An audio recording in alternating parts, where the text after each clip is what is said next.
"Get your hands off me. I paid for this seat."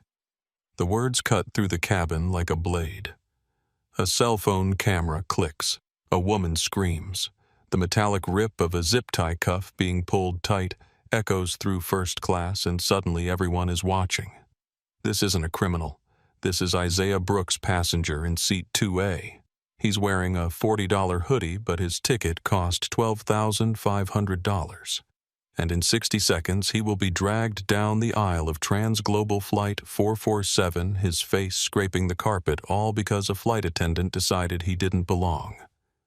But she didn't know who she was touching. She didn't know about the $48 billion contract in his briefcase. And she didn't know that by tomorrow morning her single act of prejudice wouldn't just cost her a job. It would cost Transglobal Airlines everything. The air pressure changes as the aircraft door seals shut. The hum of auxiliary power fills the silence. And somewhere between Gate 23 and this moment, everything went catastrophically wrong. Isaiah's hands are zip-tied behind his back now. His expensive noise-canceling headphones have fallen to the floor, crushed under a security officer's boot. His briefcase lies open in the aisle papers, scattered like evidence at a crime scene. Among them, clearly visible to everyone watching, is a document with a header in bold letters. Classified. Department of Defense. Project Sentinel Implementation Schedule. Diane Fletcher, the senior purser with 26 years of experience and a rigid helmet of blonde hair, stands near the galley with her arms crossed. She watches the scene unfold with something that looks like grim satisfaction. She was certain she was right. Certain he didn't belong. Certain that maintaining standards meant making hard decisions. She was catastrophically wrong on all 3 counts. But we're getting ahead of ourselves. Rewind 3 hours.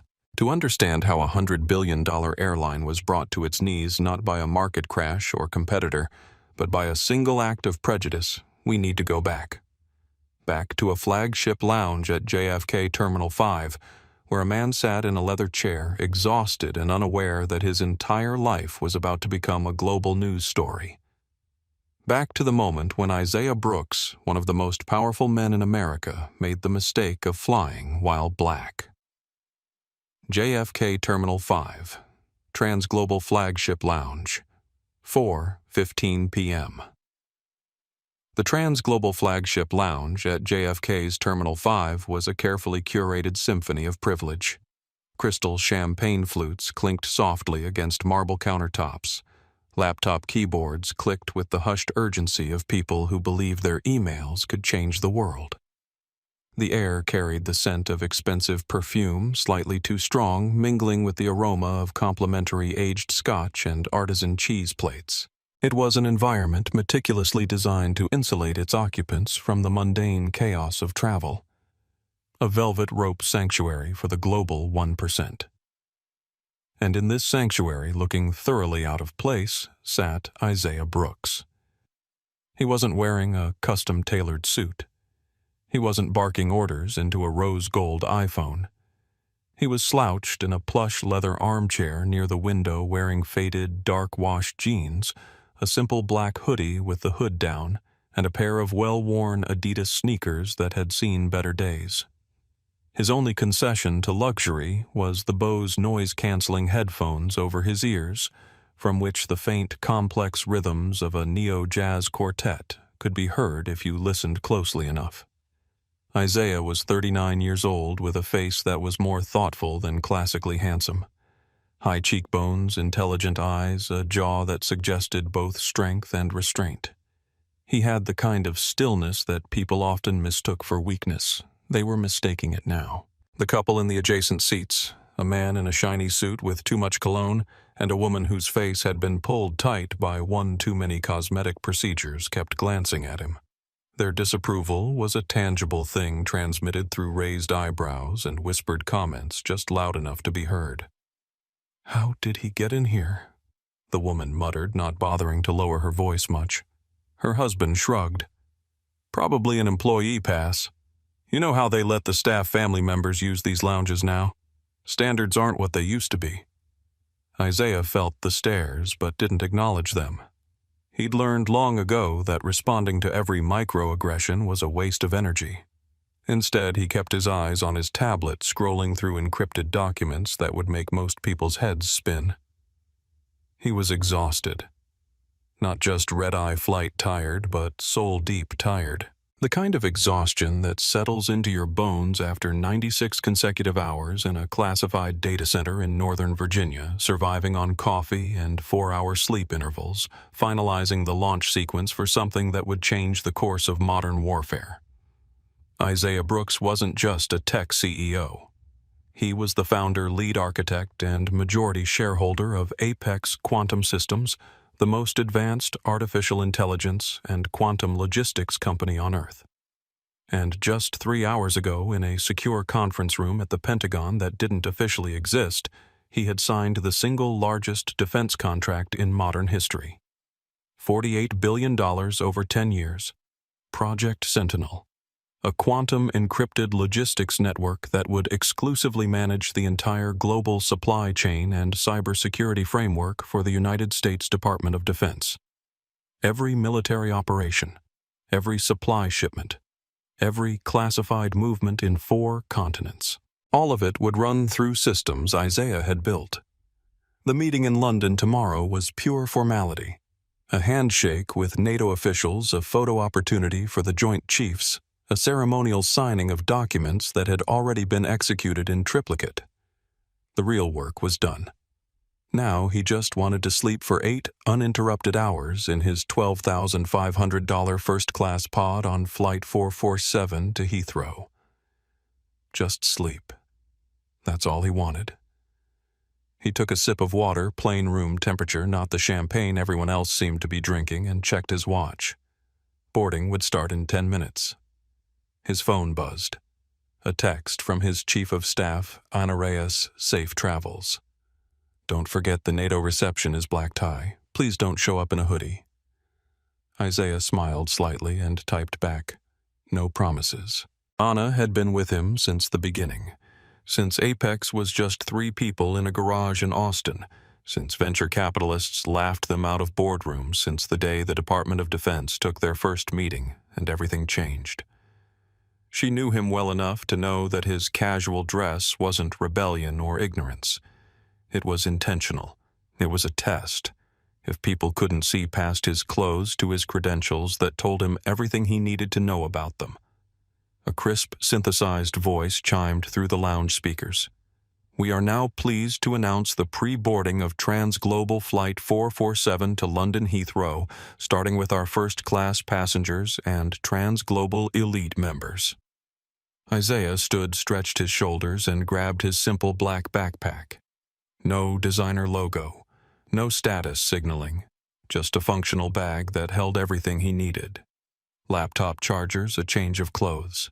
The classified briefcase that was currently handcuffed to his wrist. He shuffled into line with the other first-class passengers. A businessman in an expensive suit. A woman in designer athleisure that probably cost more than most people's monthly rent. An elderly couple holding hands, their platinum status tags dangling from matching luggage. The gate agent, a tired-looking woman in her 50s, scanned his digital boarding pass without really looking at him. Beep. Green light. Clear. Isaiah stepped onto the jet bridge, the accordion tunnel that connected the terminal to the aircraft.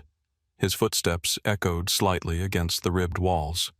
And then he was through the aircraft door, turning left into the exclusive front cabin, into the realm of lie-flat seats and hot towel service, and the illusion that flying at 35,000 feet could somehow be luxurious. He found his seat, 2A, a spacious pod with its own door, a minibar, and a screen the size of a small television. He tossed his backpack under the ottoman, unlocked the briefcase from his wrist, and set it carefully in the storage compartment and sat down with a long exhale. That's when he first saw her. Her name was Diane Fletcher. She was 52 years old with a rigid helmet of blonde hair that hadn't moved in any wind since 1998, and a smile that was all teeth and absolutely no warmth. She was the senior purser on Flight 447, a 26-year veteran of Transglobal Airways, and she believed deeply fundamentally that first class was a privilege to be earned, not just bought. Diane was from an older school of aviation. She had started her career when flight attendants were still called stewardesses when they wore little pillbox hats and white gloves, when they served 7-course meals in coach and passengers dressed up to fly. When, in her carefully curated memory, flying meant something. She had worked what she thought of as the golden age of aviation, and she had watched with increasing bitterness as that golden age tarnished. As dress codes relaxed, as passengers started showing up in sweatpants and flip-flops, as the sanctity of first class was violated by people who, in Diane's expert opinion, didn't belong there. She'd fought against it, written memos to management about maintaining standards, complained about passengers who looked like they'd just rolled out of bed, been written up twice for what the HR department called discriminatory seating practices, though Diane would never use that phrase. She wasn't discriminating. She was maintaining standards. There was a difference. Both times she'd been sent to sensitivity training. Both times she'd sat through PowerPoint presentations delivered by earnest young women with clipboards who used phrases like unconscious bias and respectability politics. Both times she'd smiled, nodded past the required quiz, and gone right back to her old ways. Because Diane Fletcher wasn't racist. She'd served black passengers before. Plenty of them. Professional athletes, entertainers, business executives in 3-piece suits. She had no problem with them. They knew how to dress. They knew how to behave. They belonged. But this man settling into seat 2A, the one in the hoodie and jeans with the worn-out sneakers and the cheap backpack, he didn't belong. And Diane could tell in 3 seconds. Her eyes performed a rapid assessment. No visible jewelry, no expensive watch, no designer bag. Clothes that looked like they came from a department store clearance rack. And that hoodie, that damn hoodie, the universal symbol of everything wrong with modern flying. He was probably a buddy pass traveler, she decided. An employee's relative flying for free on a standby ticket that had been upgraded by mistake. Or worse, someone who'd fraudulently acquired miles and was about to be caught. Either way, he was her problem to solve. Diane glided over to seat 2A, her smile fixed in place like a mask that had been superglued on. Her voice came out in that sickly sweet melody that service workers use when they're about to deliver bad news. "Welcome aboard, sir. Can I see your boarding pass one more time?" Isaiah, still half immersed in the music from his headphones, looked up with visible annoyance. He'd just sat down. He'd just gotten comfortable. And now this. He pulled one earbud out. "Sorry, your boarding pass, sir. I need to verify it." Diane's smile didn't waver, but her eyes were cold, assessing, already convinced of the answer. Isaiah sighed, pulled up the digital pass on his phone and held it out for her to see. Diane stared at the screen, then at her own tablet, then back at the screen. Her perfectly shaped eyebrows drew together in a slight frown. It says Brooks. Isaiah Brooks. You're in 2A. That's right. Isaiah hoped this was the end of it. Hoped he could put his headphones back on, close his eyes, and forget about the world for the next 7 hours. Diane gave him one more appraising look, a head-to-toe scan that made her assessment clear. Then she deployed her customer service voice again. "It's just that we often have to reseat passengers. Technology isn't always reliable." Isaiah waited. "Let me get you a pre-departure beverage while I check on this." Diane already mentally prepared her next move. "Orange juice champagne. Just water, please." "Thank you." As Diane walked away from seat 2A toward the galley, she passed the junior flight attendant, Sophia Ramos. Sophia was 24 years old on her first international rotation and vibrating with a mixture of nervous energy and genuine excitement about working first class on a transatlantic flight. Diane leaned in close as she passed her voice just loud enough for Sophia to hear. Keep an eye on 2A. Sophia glanced toward the front of the cabin, confused. Him. Why, Diane straightened a cocktail napkin that didn't need straightening. I've been doing this for 26 years, sweetie. You get a feel for these things. He's not first class.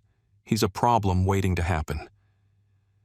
Sophia looked back at Isaiah Brooks quietly reading something on his phone, his headphones back over his ears, bothering no one.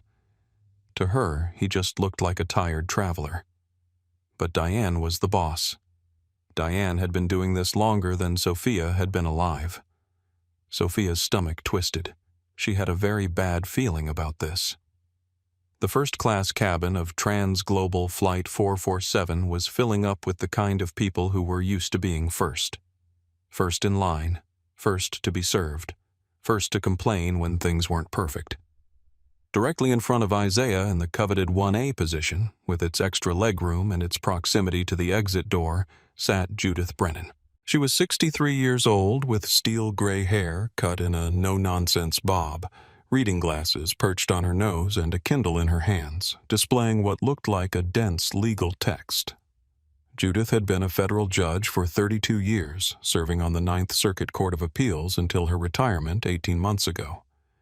She'd presided over cases involving civil rights violations, employment discrimination, unlawful detention, and about 1,000 variations on the theme of powerful people abusing powerless people.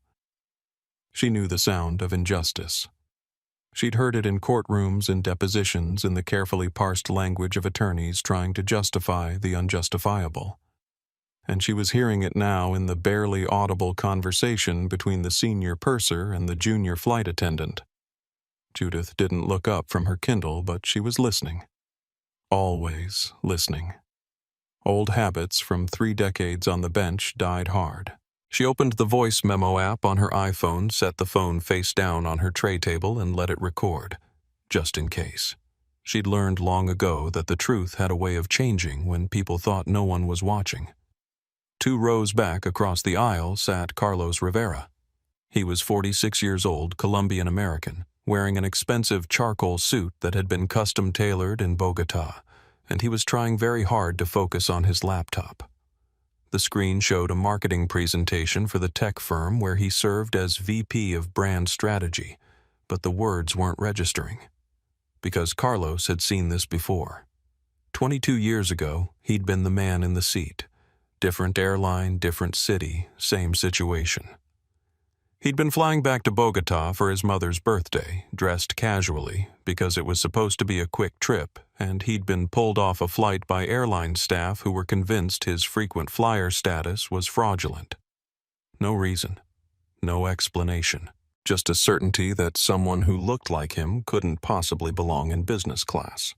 They'd interrogated him for 45 minutes in a back office, made him prove his identity 3 times, made him show credit cards, employment verification, even a photo of himself with his mother. And when they finally grudgingly admitted their mistake, there was no apology, just a shrug and a new ticket for a flight 6 hours later. He'd been humiliated in front of 200 passengers, and not one person had spoken up. Carlos had sworn to himself that day if he ever saw it happen to someone else, he would speak up. He wouldn't be silent. He wouldn't be complicit. But now, sitting here in his expensive suit with his platinum elite status and his 6-figure salary, Carlos felt his throat tighten. Because speaking up meant making a scene. It meant being that Latino guy causing problems. It meant potentially being blacklisted, being labeled difficult, being remembered for the wrong reasons. His phone buzzed on the armrest. A text from his daughter Elena, who was 17 and fierce and uncompromising in the way only teenagers can be. Dad, remember, you told me to always stand up for what's right, even when it's hard. Love you.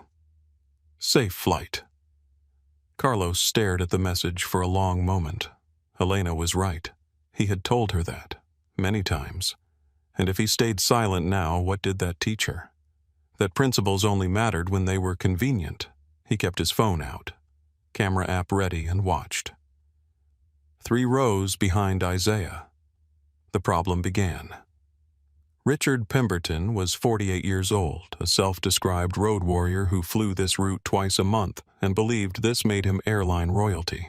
He was the VP of regional sales for a mid-level pharmaceutical company, the kind of guy who name-dropped executives he'd met once at conferences and who made sure everyone knew about his platinum elite status and his million-miler credentials. Right now, Richard was having what he would later describe as a very bad evening. His seat 5B, a perfectly good first-class pod, had a flickering entertainment screen. The display would work for 30 seconds, then fritz out, then work again, then glitch. It was annoying. It was unacceptable. And Richard Pemberton did not tolerate unacceptable. "This is unacceptable." His voice carried easily through the cabin. Several passengers looked up. "The screen is flickering. How am I supposed to review my presentation? Do you know how much I pay this airline? Hundreds of thousands of dollars a year?" Diane Fletcher materialized at his side almost instantly, her professional sympathy mask sliding smoothly into place. "Mr. Pemberton, I am so sorry. Let me reset the system for you." "You've already reset it twice." Richard's face was flushing red now, the color rising from his collar to his receding hairline. "It's broken. This is substandard. I want a new seat. Sir, as you can see, the cabin is completely full tonight." "Then make one." Richard crossed his arms, his body language radiating the entitlement of someone who'd spent decades being told yes. "Or I'll be on the phone with your corporate VP of customer relations before we even push back from the gate. I have his personal number." Diane's mask of pleasantry tightened almost imperceptibly. She knew this threat. She understood it intimately. A complaint from a platinum elite million-miler like Richard Pemberton would mean hours of paperwork, a formal incident report, a mark on her otherwise spotless record, and possibly a letter of reprimand. This was a threat she took seriously. Her eyes scanned the cabin, moving quickly over the filled seats looking for a solution, looking for the path of least resistance, looking for someone who wouldn't have Richard Pemberton's connections, who wouldn't cause the same bureaucratic headache, who could be moved without consequence. Her gaze landed on seat 2A, on the man in the hoodie. The calculation was instant and instinctive. He didn't fit. He probably didn't have corporate connections. He probably wouldn't escalate. He was in Diane Fletcher's 26 years of experience, the perfect candidate for an involuntary seat change. Decision made. One row behind Richard Pemberton, apparently absorbed in a classified technical manual, sat Lieutenant Colonel James Bradford of the United States Air Force.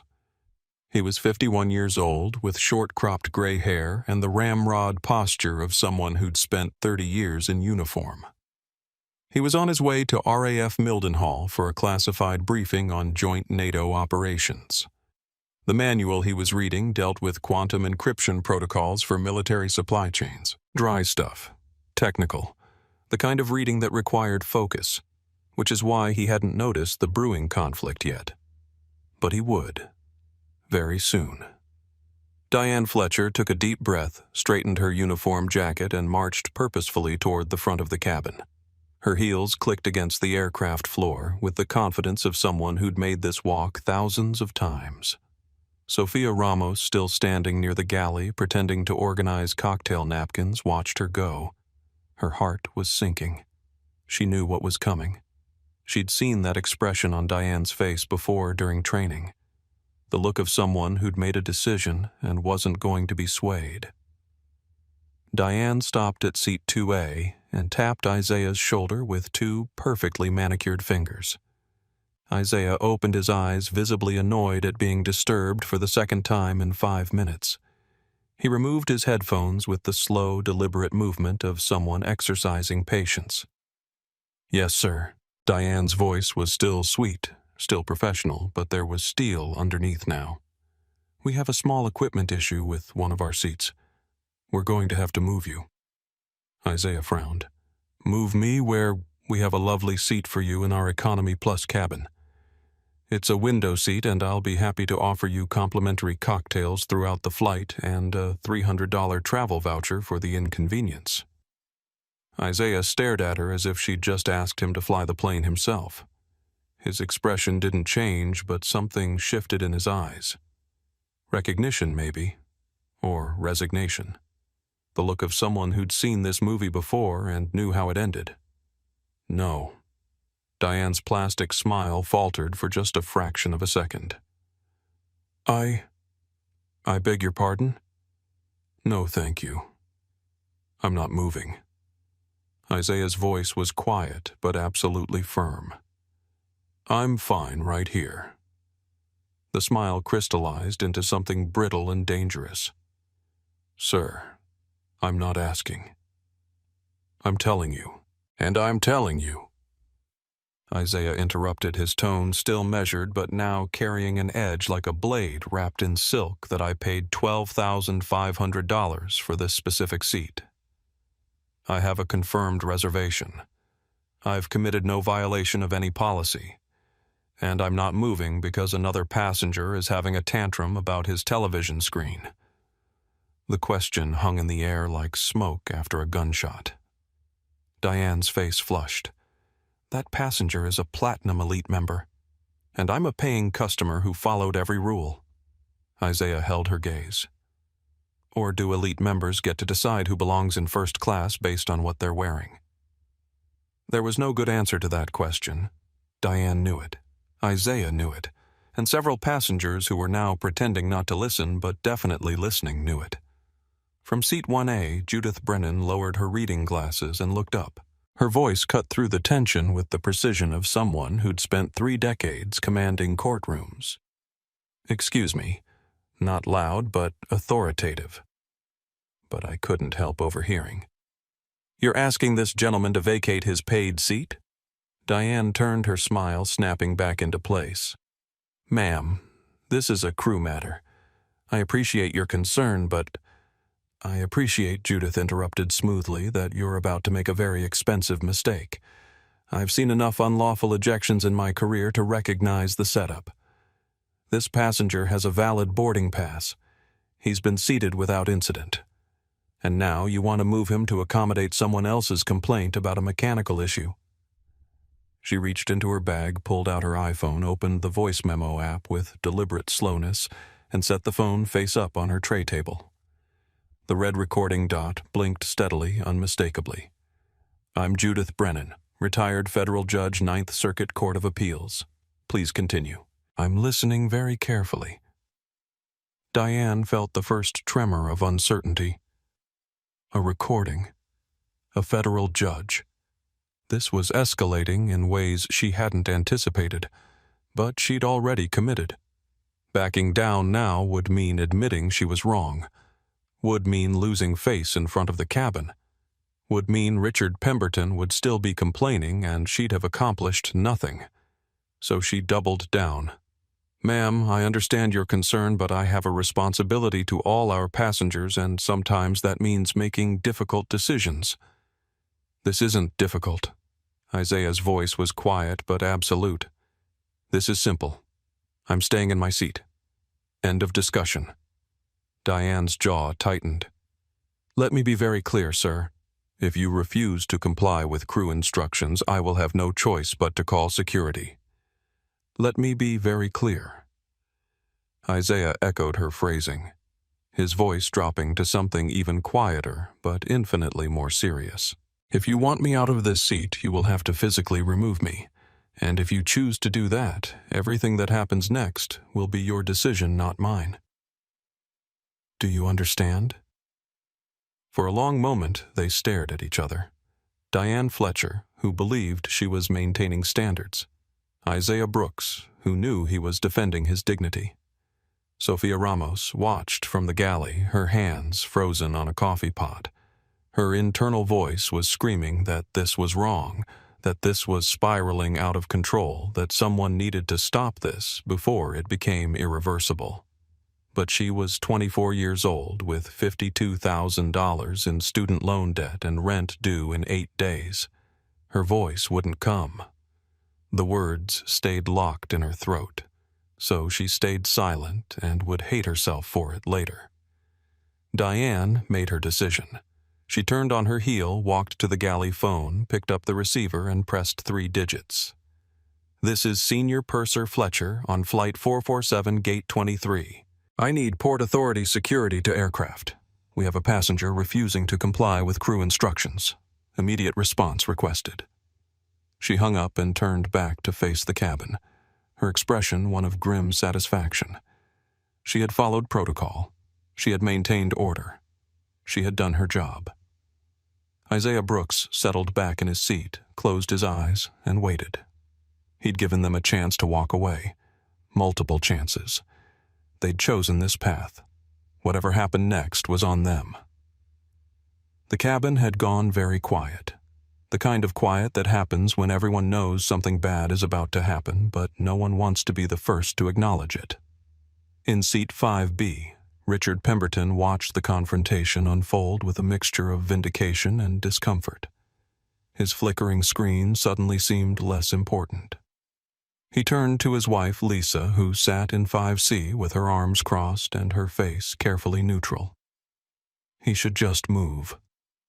Richard kept his voice low, but not low enough. Is it really worth making a scene over a seat? Lisa Pemberton, who'd been married to Richard for 23 years and had watched him make scenes over far less important things, kept her eyes forward. He paid for his seat, Richard. I know, but it's just a seat. And I'm having a real problem here with my screen. Wouldn't it be easier if he just... If what Lisa turned to look at her husband for the first time since the confrontation began. If the black guy just gave up his seat to make the white guy happy. Is that what you're saying? Richard's mouth opened, then closed. His face flushed. I didn't mean it like that. Yeah. Lisa turned back to face forward. You did. They didn't speak again. 2 rows ahead, Judith Brennan had heard every word. She made a mental note, added it to her growing list of witness testimonies. This wasn't just about Diane Fletcher and her prejudiced assumptions. This was about every passenger who thought the man in the hoodie should just comply, just give up, just make it easier for everyone else. The soft bigotry of low expectations. Judith had written dozens of judicial opinions about it. Now she was watching it play out in real time 35,000 feet before the plane had even left the ground. Across the aisle in seat 3C, Carlos Rivera felt his hands start to shake. His laptop screen had long since gone dark from inactivity. He couldn't focus on work. Couldn't focus on anything except the knot in his stomach and the memory of being in that man's position 2 decades ago. His phone screen still showed Elena's text, "Stand up for what's right, even when it's hard." Carlos glanced around the cabin. Other passengers were watching now, some with curiosity, some with discomfort, some with the carefully neutral expressions of people who'd perfected the art of not getting involved. He thought about his daughter, about the conversations they'd had about courage and principles, about the speech he'd given her when she'd witnessed bullying at school and wanted to know if she should report it. Always speak up, he'd told her. Silence is how injustice survives. Easy words when they cost nothing. Much harder now. Carlos made a decision. He opened his phone's camera app and positioned it carefully on his armrest, angled toward seat 2A. He wasn't recording yet. But he was ready. If this escalated, when this escalated, he would have evidence. In seat 6C, a white woman named Emma Hartford was already crying softly. She whispered to her husband, Michael, seated beside her in 6D. This is wrong. Someone needs to say something. Michael squeezed her hand but offered nothing else. He was a middle manager for an insurance company, conflict-averse by nature and profession. The kind of person who'd built an entire career on not making waves. But Emma wouldn't let it go. Michael. This is wrong. I know. His whisper carried no conviction. But what are we supposed to do? It was a question without a good answer. 2 rows behind them, in seat 8B, a Hispanic woman named Rosa Delgado was already on her phone. She'd opened Twitter and was live tweeting the incident with the kind of furious energy that only comes from watching injustice in real time. Watching trans-global air flight attendant harass black passenger in first class for no reason. He has valid ticket. He's done nothing wrong.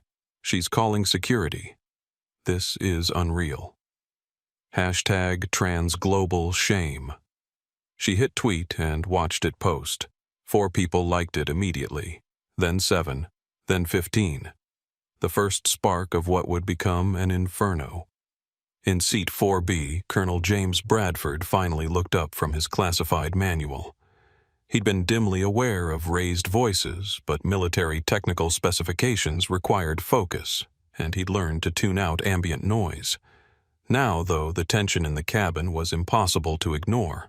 He closed his manual and looked toward the front of the aircraft. Saw a man in a hoodie sitting in 2A. Saw a flight attendant standing near the galley with her arms crossed. Saw other passengers watching with varying degrees of interest and concern. Bradford didn't know what had happened, but he'd been in enough tense situations to recognize the warning signs. This was going to escalate. And when security arrived, it was going to escalate quickly. He kept watching. Waiting. Near the galley, Sophia Ramos was pretending to organize cocktail napkins for the 3rd time. Her hands were trembling. She could hear Diane talking to the other flight attendants, explaining the situation, justifying her decision. He refused crew instructions. Multiple times. I had no choice but to call security. This is protocol. This is what we're supposed to do. But Sophia had watched the whole thing. She'd seen how it started, seen the way Diane had looked at the passenger, seen the assumption that had preceded the action. Protocol. That's what Diane kept saying, as if following rules absolved you of responsibility for the outcome. Sophia thought about her own training, the videos they'd shown, the scenarios they'd practiced, the emphasis on de-escalation, on treating every passenger with respect, on recognizing bias. And she thought about how all that training had vanished the moment Diane decided someone didn't belong. The jet bridge door opened. Heavy footsteps echoed in the tunnel. Security was here.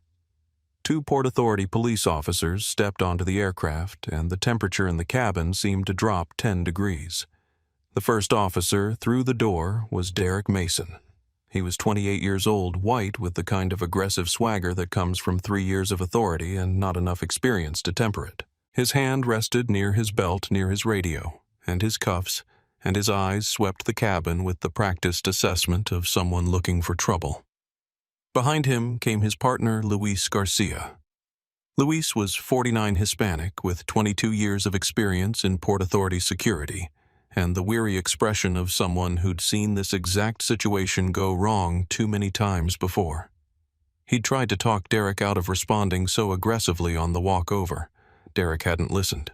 Derek never listened. Diane Fletcher moved to intercept them near the galley, her voice low and urgent. "Thank you for coming.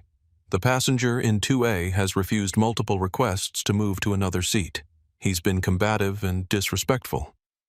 I need him removed from the aircraft." Derek nodded, already forming his narrative.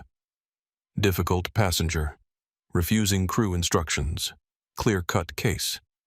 Luis, standing slightly behind his partner, frowned. Something about this felt off.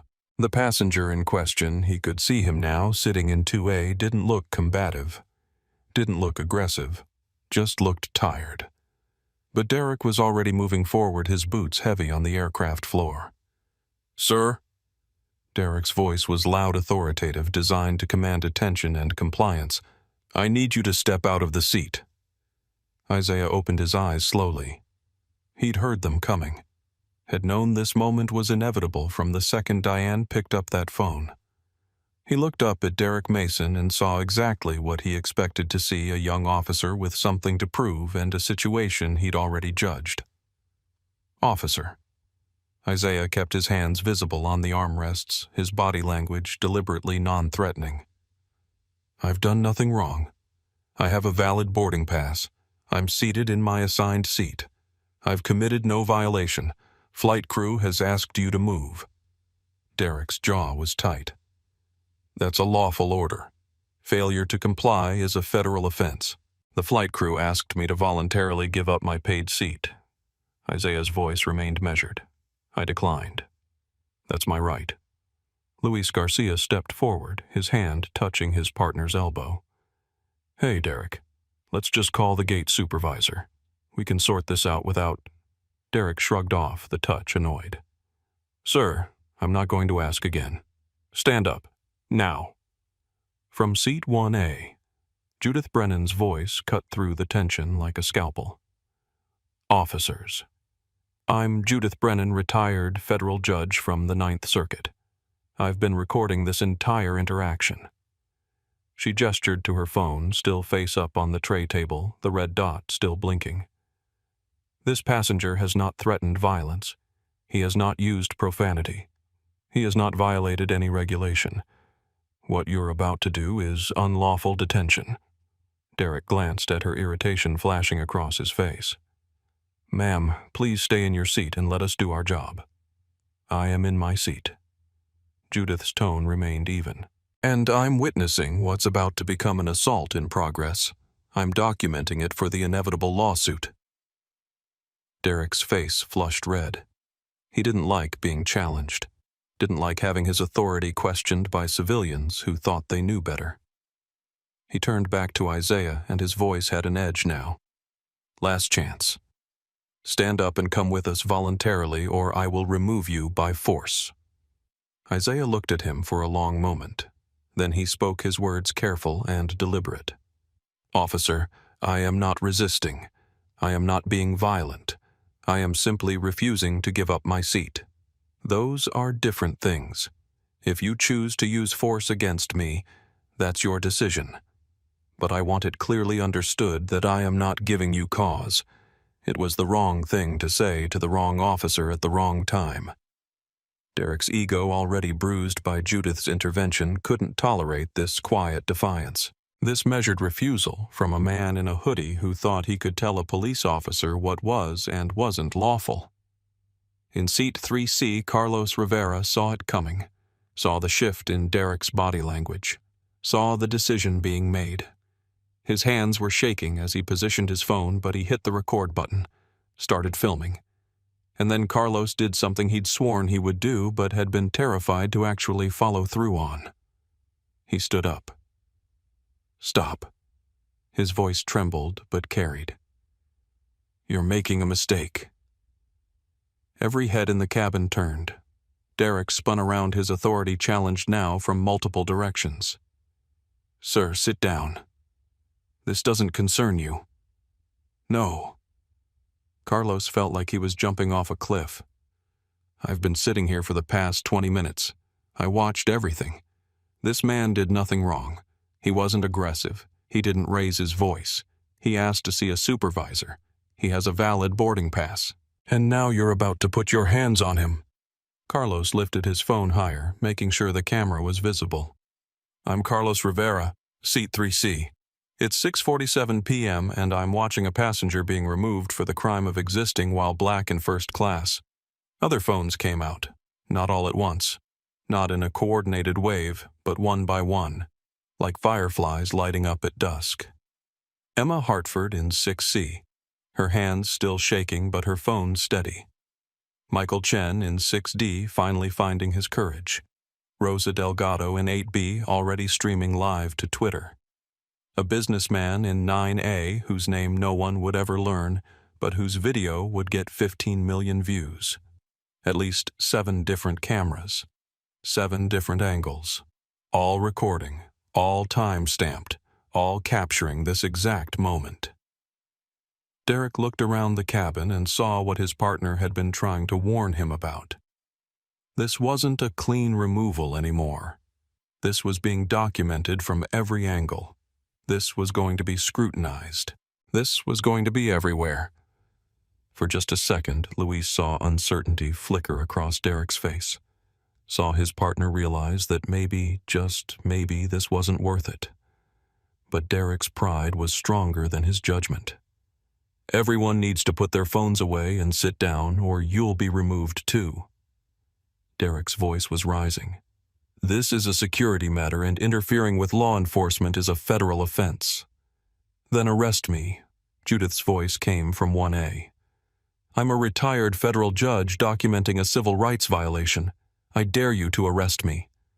Derek's hand moved to his belt, to the handcuffs, to the zip ties he carried for situations exactly like this, or at least situations he thought were exactly like this. Luis tried one more time. "Derek, man, please. Let's just step back and—" He refused a lawful order. Derek's voice was tight. "He's getting removed. End of discussion." In seat 4B, Lieutenant Colonel James Bradford set down his classified manual. Something about the passenger in 2A had been nagging at him since the officers arrived. Something familiar.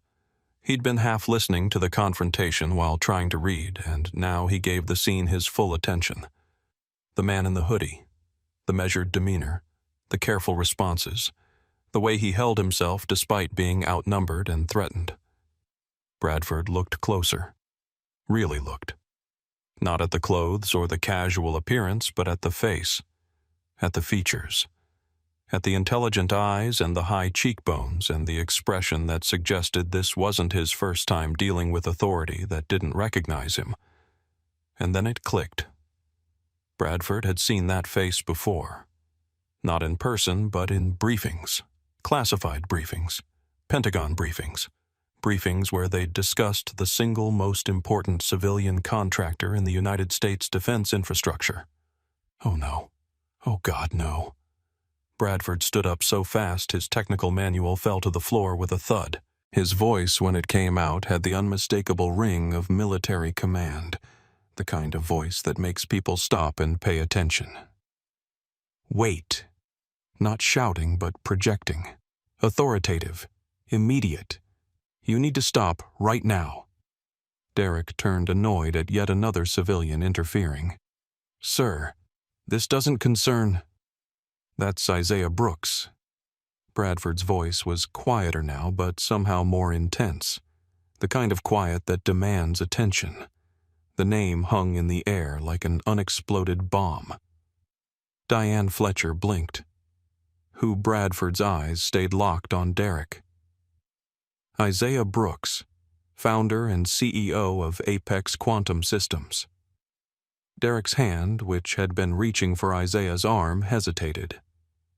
"So, I don't care if he's a CEO. The company that runs Project Sentinel." Bradford's voice took on an edge like a blade being slowly unsheathed.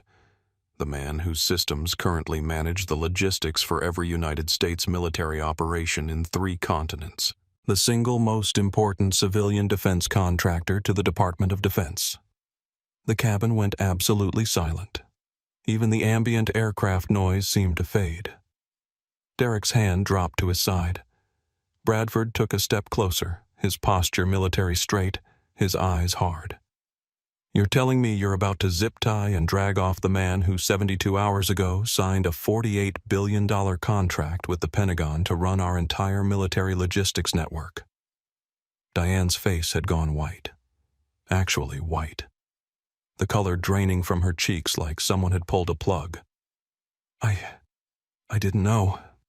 I didn't." "You didn't know." Bradford's voice was ice. "Or you didn't care. Because I'm trying to understand how your senior purser looks at a man with a valid boarding pass sitting quietly in his assigned seat and decides he doesn't belong based on his clothes." Judith Brennan, still recording from 1A, spoke quietly but clearly for the record. "I believe that's called assumption of criminality based on appearance, also known as racial profiling, which is, for the record, illegal." Richard Pemberton in 5B had shrunk so far back into his seat he was practically part of the upholstery. His flickering screen was completely forgotten now. His complaint had started this chain reaction, and he suddenly wanted to disappear. Luis Garcia let out a long breath. This was what he'd been afraid of. This was why he'd tried to get Derek to slow down. Because you never knew who you were dealing with. You never knew when a routine call would turn into a career-ending mistake. Derek's face had gone from red to pale. The authority in his voice evaporated. We were just responding to a call from the flight crew. They said he was refusing. He was refusing to give up his paid seat. Bradford's words were clipped. That's not a crime. That's a right. From seat 2A, Isaiah Brooks finally spoke.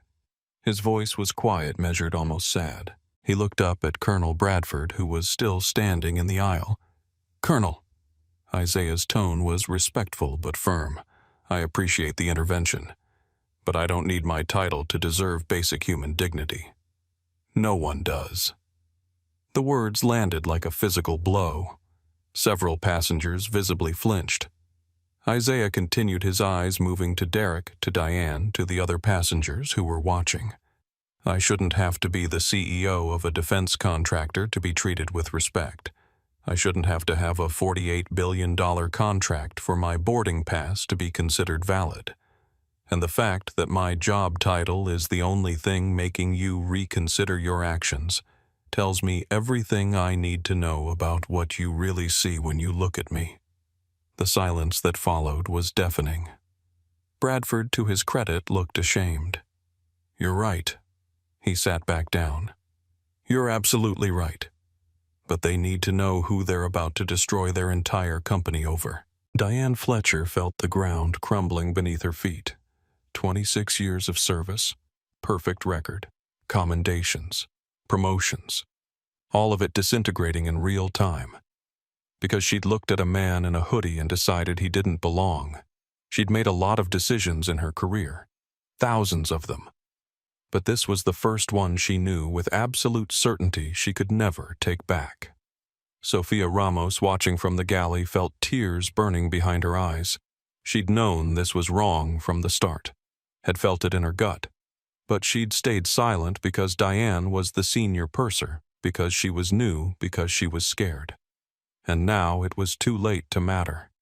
Derek Mason, standing in the aisle with his hand still near his belt, felt something cold settle in his stomach. He'd been a Port Authority officer for 3 years. He'd done this job 100 times. Removed difficult passengers. Enforced crew instructions. Done what he was told. But this was different. This felt different. The multiple cameras, the federal judge, the military officer. And now the revelation that the difficult passenger was someone the Pentagon considered indispensable. Luis Garcia put a hand on his partner's shoulder. "Derek, we need to call this in. We need to talk to our supervisor before this goes any further." Derek shrugged off the hand. His pride wounded his authority, challenged his ego, screaming at him not to back down. "No. The flight crew made a call. We're responding to that call. It doesn't matter who he is or what he does. He refused crew instructions. That's a federal offense under 49 U.S.C. Section 46504. He was quoting regulations now, hiding behind procedure, the last refuge of someone who knew they were wrong but couldn't admit it. Isaiah looked at him with something that might have been pity. "Officer Mason." He'd caught the name from the uniform badge. "This is your last chance to walk away. I'm giving you an out. Take it." Derek's jaw clenched. Derek's jaw. "Yeah?" Or what Isaiah's response was. Quiet. Almost sad. "Or you'll spend the rest of your life wishing you had." For just a moment the cabin held its breath. A crossroads. A moment where everything could still change direction.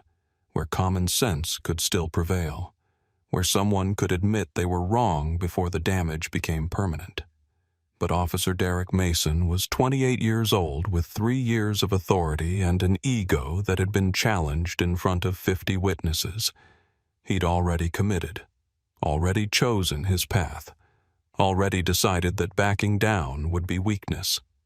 His hand closed on Isaiah's shoulder, and 7 cameras captured the exact moment when everything went irreversibly, catastrophically wrong.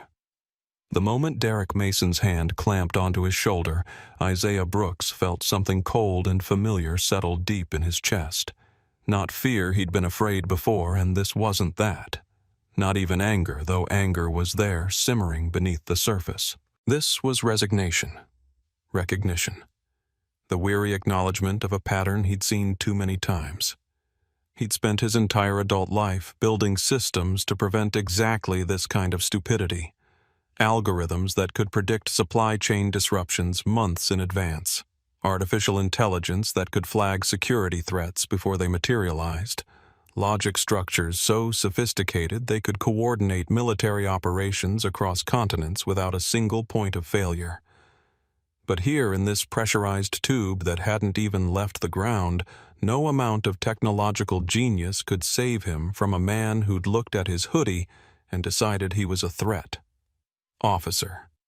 Isaiah kept his voice level despite the pressure on his shoulder. I'm asking you one last time. Please remove your hand. Derek's response was to tighten his grip.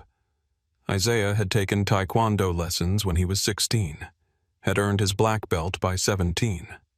His father had insisted on it. In this world, James Brooks had told his son, black men don't get the benefit of the doubt. You need to know how to defend yourself. Isaiah's muscle memory kicked in. Pressure points throws moves that could have Derek on the ground in 3 seconds, but defending himself would become the story. CEO assaults officer. So Isaiah made a different choice. A choice he'd learned not from martial arts, but from a civil disobedience workshop in college. A choice made by protesters and activists who'd understood that sometimes the most powerful resistance was no resistance at all. He went completely limp, let his body become dead weight, let gravity do its work, gave Derek Mason nothing to fight against, and therefore nothing to justify fighting. From the galley, Sophia could see everything. Could see Isaiah go limp as Derek grabbed him. Could see the momentary surprise on the officer's face when Isaiah refused to fight back. Could see Diane standing near the forward exit with her arms crossed, watching like this vindicated everything she'd decided. Sophia's hands were frozen on the coffee pot she'd been holding for several minutes now. Her knuckles were white. The pot was shaking. Her hand moved toward Diane's shoulder. Stopped. Started again. Stopped. Just say something. Tell them to stop. Tell them this is wrong. But her voice wouldn't come. The words stuck behind her teeth like broken glass. She'd practiced this in training. Speaking up, reporting problems, being an advocate.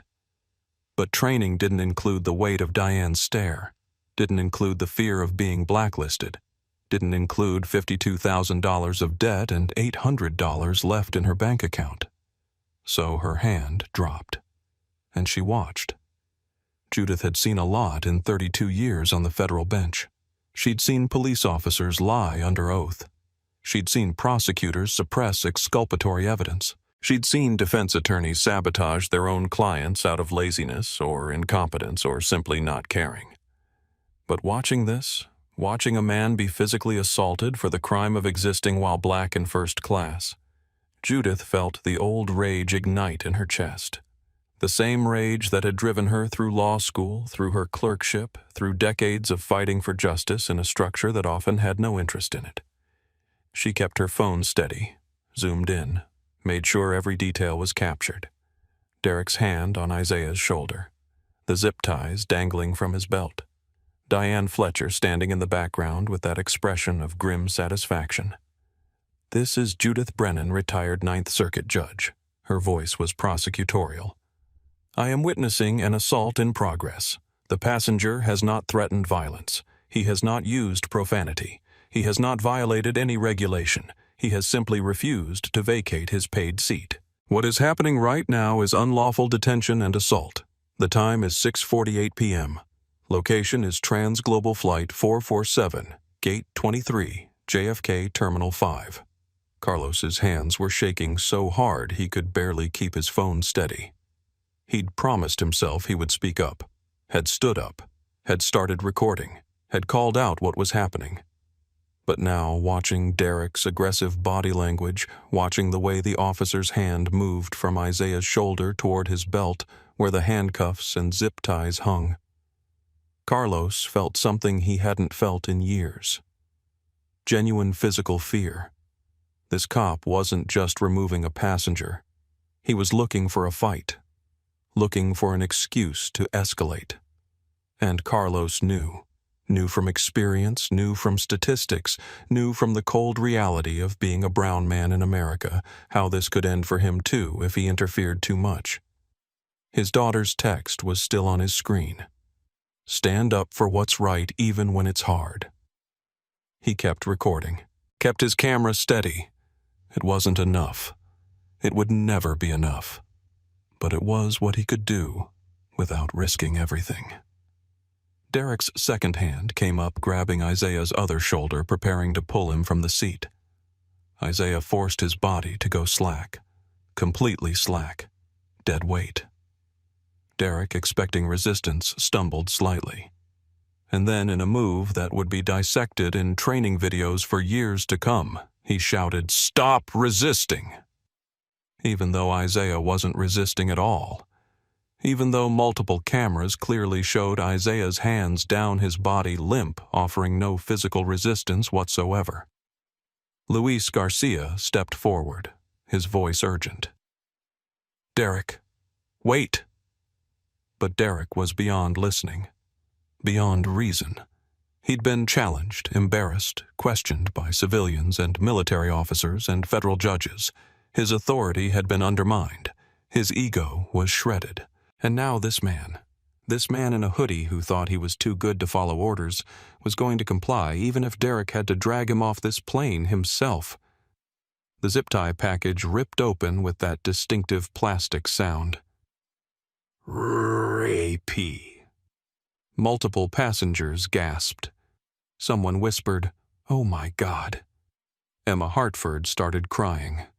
Derek pulled, not gently, not carefully, with the kind of excessive force that spoke to rage rather than duty, to pride rather than procedure. Isaiah's body hit the first-class carpet with a dull thump that resonated through the cabin. His $40 hoodie, the same hoodie that had triggered this entire catastrophe, scraped against the rough airplane carpeting. The briefcase that had been in the storage compartment tumbled out, fell open, papers scattered across the aisle like evidence at a crime scene. And among those papers, clearly visible to everyone watching, to everyone filming, was a document with a header in bold letters, classified. Department of Defense. Project Sentinel Implementation Schedule. Judith's camera caught it. So did Carlos's. So did Emma's and Michael's and Rosa's and at least 4 others. The proof of who Isaiah Brooks was scattered on the floor, impossible to deny. In seat 5B, Richard Pemberton watched Isaiah's body hit the carpet. This was his fault. The thought arrived, unbidden, unwelcome. His complaint about the flickering screen, his demand for a better seat, his threat to call corporate. Lisa's hand found his wrist, squeezed hard, too hard. He glanced at her. She was staring straight ahead, tears running down her face, not bothering to wipe them away. She didn't need to say it. He could read it in her grip. "You did this." Richard looked back at Isaiah being dragged past him. Wanted to say something, do something. But his throat had closed, his voice gone. He'd gotten what he wanted, a passenger removed, problem solved. He just hadn't realized the cost. Derek dragged Isaiah down the aisle. Not quickly, because 185 pounds of dead weight is hard to move. Not efficiently, because nothing about this was efficient. Just with grinding, humiliating determination. Isaiah kept his hands visible, kept his body limp, kept his eyes open and alert, memorizing every detail, every face, every moment. Not fighting, never fighting, because fighting would give them the excuse they were looking for. The carpet burned against his face. His shoulder hit an armrest. His hip caught the edge of a seat leg. Small injuries. Nothing serious. But each one documented by multiple cameras from multiple angles. In seat 6C, Emma Hartford was openly weeping now. Her husband Michael had his arm around her, but his own face was pale, shocked. This wasn't supposed to happen. Not on a commercial flight. Not in 2024. Not in America. In seat 8B, Rosa Delgado's fingers flew across her phone screen, live tweeting every second. They're dragging him. He's not fighting. He's completely limp. They're dragging him off the plane. This is unreal. Hashtag transglobal shame. Hashtag Isaiah Brooks. In seat 9A, a businessman whose name would never matter was filming vertical video for TikTok. His hands shaking, his voice shaking as he narrated. Holy shit, they're actually doing it. They're dragging him off. He didn't do anything. He just wouldn't give up his seat. In seat 4A, another passenger muttered, This is insane. This is actually insane. Captain Veronica Walsh heard the commotion through the flight deck door, heard the raised voices, the gasps, the distinctive sound of someone being dragged across carpet. She'd been a commercial pilot for 19 years. She knew what those sounds meant. She picked up the interphone and called ground control. This is Captain Walsh, Flight 447. We have a situation in the cabin. I'm requesting security footage from aircraft internal cameras for the past 15 minutes. Official request for the record. The ground controller acknowledged. The cameras were already recording. The footage would be time-stamped, officially documented, undeniable. Captain Walsh made that call knowing it might save her career later. Made it because she'd learned long ago that when things went wrong, having an official record was the difference between being held accountable and being made a scapegoat. By the time Derek dragged Isaiah to the galley, the point of no return had been crossed. 11 separate cameras had recorded the incident from different angles. 11 separate videos, all time-stamped, all showing the same undeniable truth. A man being violently removed from his paid seat by a police officer who'd confused ego with authority. The age of accountability had arrived on Flight 447, and no one was ready for it. Diane Fletcher stood near the forward exit watching. The first cold tendrils of genuine fear were creeping into her chest now. This had escalated far beyond what she'd anticipated. She'd thought it would be simple, quiet. One passenger moved, problem solved. Richard Pemberton's satisfied day continues. 26 years, all of it crumbling around her. Derek zip-tied Isaiah's wrists behind his back. The plastic bit into skin. Tight. Too tight. Another violation that the cameras caught. Let's go.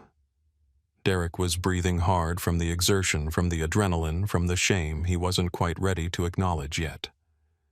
Isaiah stood when Derek pulled him up his wrists, bound, his dignity intact, his face carefully neutral. They walked him off the aircraft, down the jet bridge, away from the cameras. But the damage was done. The evidence was captured. The videos were time-stamped. The witnesses were ready. And in approximately 43 minutes, when Carlos Rivera posted his video to Twitter, the entire world would watch what had happened to Isaiah Brooks. Silence. No one moved. No one breathed. The cabin frozen 50 witnesses to what they'd just seen. Sofia Ramos finally set down her coffee pot with trembling hands. She'd been gripping it so hard her fingers had gone numb. Now, looking at the scattered papers still lying in the aisle where Isaiah's briefcase had fallen, she felt something inside her crack. Not break entirely, but fracture. A hairline split in whatever armor she'd built around her conscience. Diane Fletcher stood near the galley, her arms uncrossing slowly, her confident posture deflating like a balloon losing air. She was trying to process what had just happened, trying to reconcile her certainty with the growing realization that she might have miscalculated. Badly. We need to clean this up. Her voice lacked its usual authority. She gestured vaguely at the scattered documents. Get those papers collected and secured. Sophia moved forward, mechanically kneeling in the aisle to gather the papers. Her hands were still shaking. As she picked up each document classified headers, technical specifications, DoD seals, she felt her stomach turn. These weren't the papers of a buddy pass traveler. These were the papers of someone important. someone powerful, someone who should never have been treated the way they'd just witnessed. In seat 1A, Judith Brennan tapped her phone screen, ending the voice memo recording. 43 minutes of audio, every word documented. She immediately opened her email and began attaching the recording to messages addressed to the ACLU, 3 different news stations, the FAA Passenger Rights Division, and her former law clerk, who now worked for the Department of Justice. Subject line: unlawful ejection and assault. Transglobal Flight 447. Urgent. She hit send on all 4 emails before Diane could even think about asking people to delete their recordings. Carlos Rivera, still standing in the aisle by seat 3C, looked down at his phone. The video was 47 minutes long. His hands had steadied now that the immediate confrontation was over, but his heart was still racing. He'd done it. He'd stood up. He'd recorded. He'd spoken out. But had it been enough? Would it matter? Or would this just become another video lost in the endless scroll of injustice that people watched, felt briefly outraged about, and then forgot? His finger hovered over the Twitter app. He'd recorded this for a reason. Evidence only mattered if people saw it. He opened Twitter, uploaded the video with shaking hands, and began typing. Just watched Isaiah Brooks, CEO of Apex Quantum Systems, dragged off Transglobal Air for refusing to give up his paid first-class seat to an entitled passenger. He was composed. He was respectful. They zip-tied him and dragged him down the aisle anyway. 11 of us recorded it. This is what racial profiling looks like. Hashtag transglobal shame. Hashtag Isaiah Brooks. His finger hovered over the tweet button. This would make him visible, make him a target, make him part of the story instead of just a witness. He thought about Elena, about the conversation they would have when he got home, about being able to look his daughter in the eye and tell her he'd done the right thing when it mattered. He pressed tweet. The video went live at 6:52 p.m. In seat 5B, Richard Pemberton finally looked away from his flickering screen. His wife, Lisa, was staring at him with an expression he'd never seen before. Not quite disgust, but close. Something harder and colder. "You started this." Her voice was barely above a whisper. "Your complaint, your demand for a better seat. That's what started this entire thing." "I didn't know," Richard started. "You didn't care," Lisa interrupted. "You wanted your seat, and you didn't care what happened to anyone else to get it. And now a man was dragged off this plane because you couldn't handle a flickering screen." Richard opened his mouth to defend himself, to explain that it wasn't like that he hadn't meant for any of this to happen. But the words died in his throat because Lisa was right. He had started this. His entitled tantrum had been the first domino. Several rows back, Emma and Michael Chen were having a similar conversation in whispered tones. "We should have said something earlier." Emma wiped her eyes. "Before it got to that point." "What could we have done?" Michael asked, but his voice carried no conviction. "Something. Anything." Emma looked around the cabin at the other passengers, most of whom were now on their phones typing or calling or texting. All these people recorded it. But how many of us spoke up before it turned violent? The answer they both knew was very few. Near the cockpit, Captain Walsh's voice came over the intercom. Professional, measured, carefully neutral. "Ladies and gentlemen, this is Captain Walsh. Due to a security incident, we're going to have a brief delay while we sort things out. We appreciate your patience and apologize for the inconvenience. Flight attendants, please prepare the cabin for an extended ground delay." A brief delay. As if what they'd just witnessed could be summed up as an inconvenience. Several passengers stood up. A man in 7A walked to the front, speaking directly to Diane. "I want off this flight. I'm not flying an airline that treats passengers like criminals." A woman in business class called out, "I'm recording a formal complaint. That was assault. We all saw it. Another passenger I'm calling corporate. This is unacceptable." The cabin was buzzing now, the shocked silence breaking into a cacophony of anger and disbelief, and people pulling out phones to make calls, to tweet, to post on Facebook and Instagram and TikTok. The story was escaping, spreading, multiplying, and there was nothing Diane or Captain Walsh or Transglobal Airlines could do to contain it.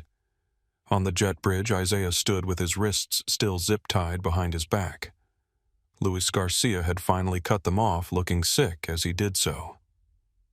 "Man, I'm sorry." Luis's voice was quiet. "Derek shouldn't have." I tried to stop him. Isaiah looked at him, his expression unreadable. "Your partner just made the worst decision of his career, and you let him." Luis had no response, because Isaiah was right. A Port Authority supervisor arrived looking harried and angry. "What happened here?"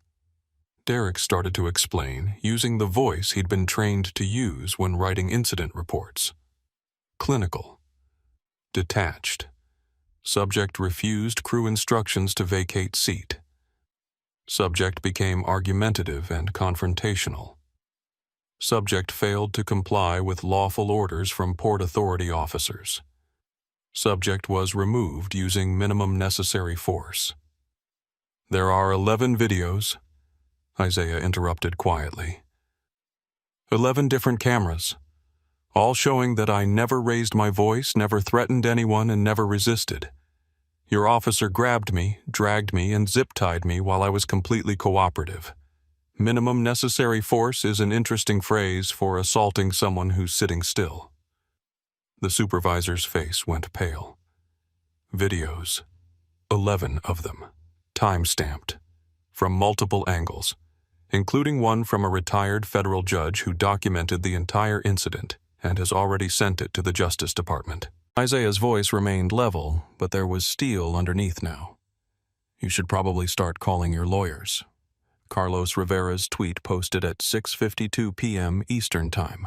By 7 Aru p.m., 8,400 retweets. By 7:30 p.m., 127,000 retweets, trending nationally. By 8 Sarur p.m., 380,000 retweets, #1 worldwide. The exponential curve had kicked in. The videos started appearing from multiple sources. Not just Carlos's carefully filmed recording, but shaky vertical video from TikTok, professional-looking footage from business travelers who knew how to use their phone cameras, even a few Instagram story compilations that cut together different angles. Rosa Delgado's live tweet thread went viral on its own, with each tweet showing higher engagement than the last. Her followers jumped from 800 to 75,000 in under 2 hours. News outlets started DMing her for interviews. Emma Hartford's Facebook post, "Just witnessed the most disturbing thing I've ever seen on an airplane," got shared 19,000 times, mostly by suburban mothers horrified by the footage. The businessman in 9A, whose name no one would learn, posted his TikTok video with the caption, "POV, you witness a hate crime at 35,000 feet. We haven't even taken off yet." It got 2 million views in the first hour. But it was Judith Brennan's video, 43 minutes of audio recorded from seat 1A, complete with her judicial credentials stated clearly at the beginning, that became the definitive account. She'd sent it to news outlets and they'd jumped on it immediately. By 7:30 p.m., every major outlet had picked it up. CNN Black Tech CEO dragged off flight. NBC defense contractor forcibly removed. Fox Pentagon reviewing contractor relationships. 3 networks. 3 angles. 1 undeniable truth captured in 11 videos. The Pentagon. That was the angle that made this more than just another viral video. This wasn't just about airlines and discrimination. This was about a man who managed supply chains for the United States military being treated like a criminal by the very infrastructure he helped protect.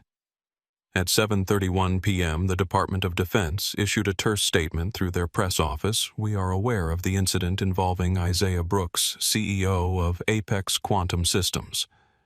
We take allegations of discrimination against our contractors extremely seriously. We are reviewing our transportation partnerships with Transglobal Airlines." That 17-word statement was a grenade. Reviewing our transportation partnerships was Pentagon speak for, "You're in serious trouble." Transglobal Airlines' stock, which closed regular trading at $134 per share, began dropping in after-hours trading. 129, 123, 118. By 8 p.m. #Transglobal. Shame had 2.1 million tweets. Isaiah Brooks had 890,000. #Boycott Transglobal was trending with corporate accounts announcing they were suspending their travel contracts. A major tech company tweeted, "Effective immediately, we're suspending our $4.2 million annual travel contract with Transglobal Air until a full investigation is completed and corrective action taken." A Fortune 500 pharmaceutical company followed. "We do not partner with companies that discriminate. Our employees will fly with airlines that treat all passengers with dignity." More companies piled on. The corporate exodus was swift and merciless. Social media had become a reputation execution chamber, and Transglobal was strapped to the chair. Isaiah himself, finally released from Port Authority detention with no charges filed, sat in a private office at JFK and scrolled through his phone with an expression somewhere between exhaustion and dark amusement. 247 missed calls, 683 text messages. His email inbox had exploded past 2,000 unread. His chief of staff, Ana Reyes, had left 17 voicemails, each one progressively more panicked. The last one, Isaiah. "Where are you? The internet is on fire. The Pentagon is calling. The board is calling. Everyone is calling. Please, call me back." He texted her, "I'm fine, no charges. Call you in 10 minutes. Then he texted his father, who'd taught him to build things they couldn't ignore, Dad.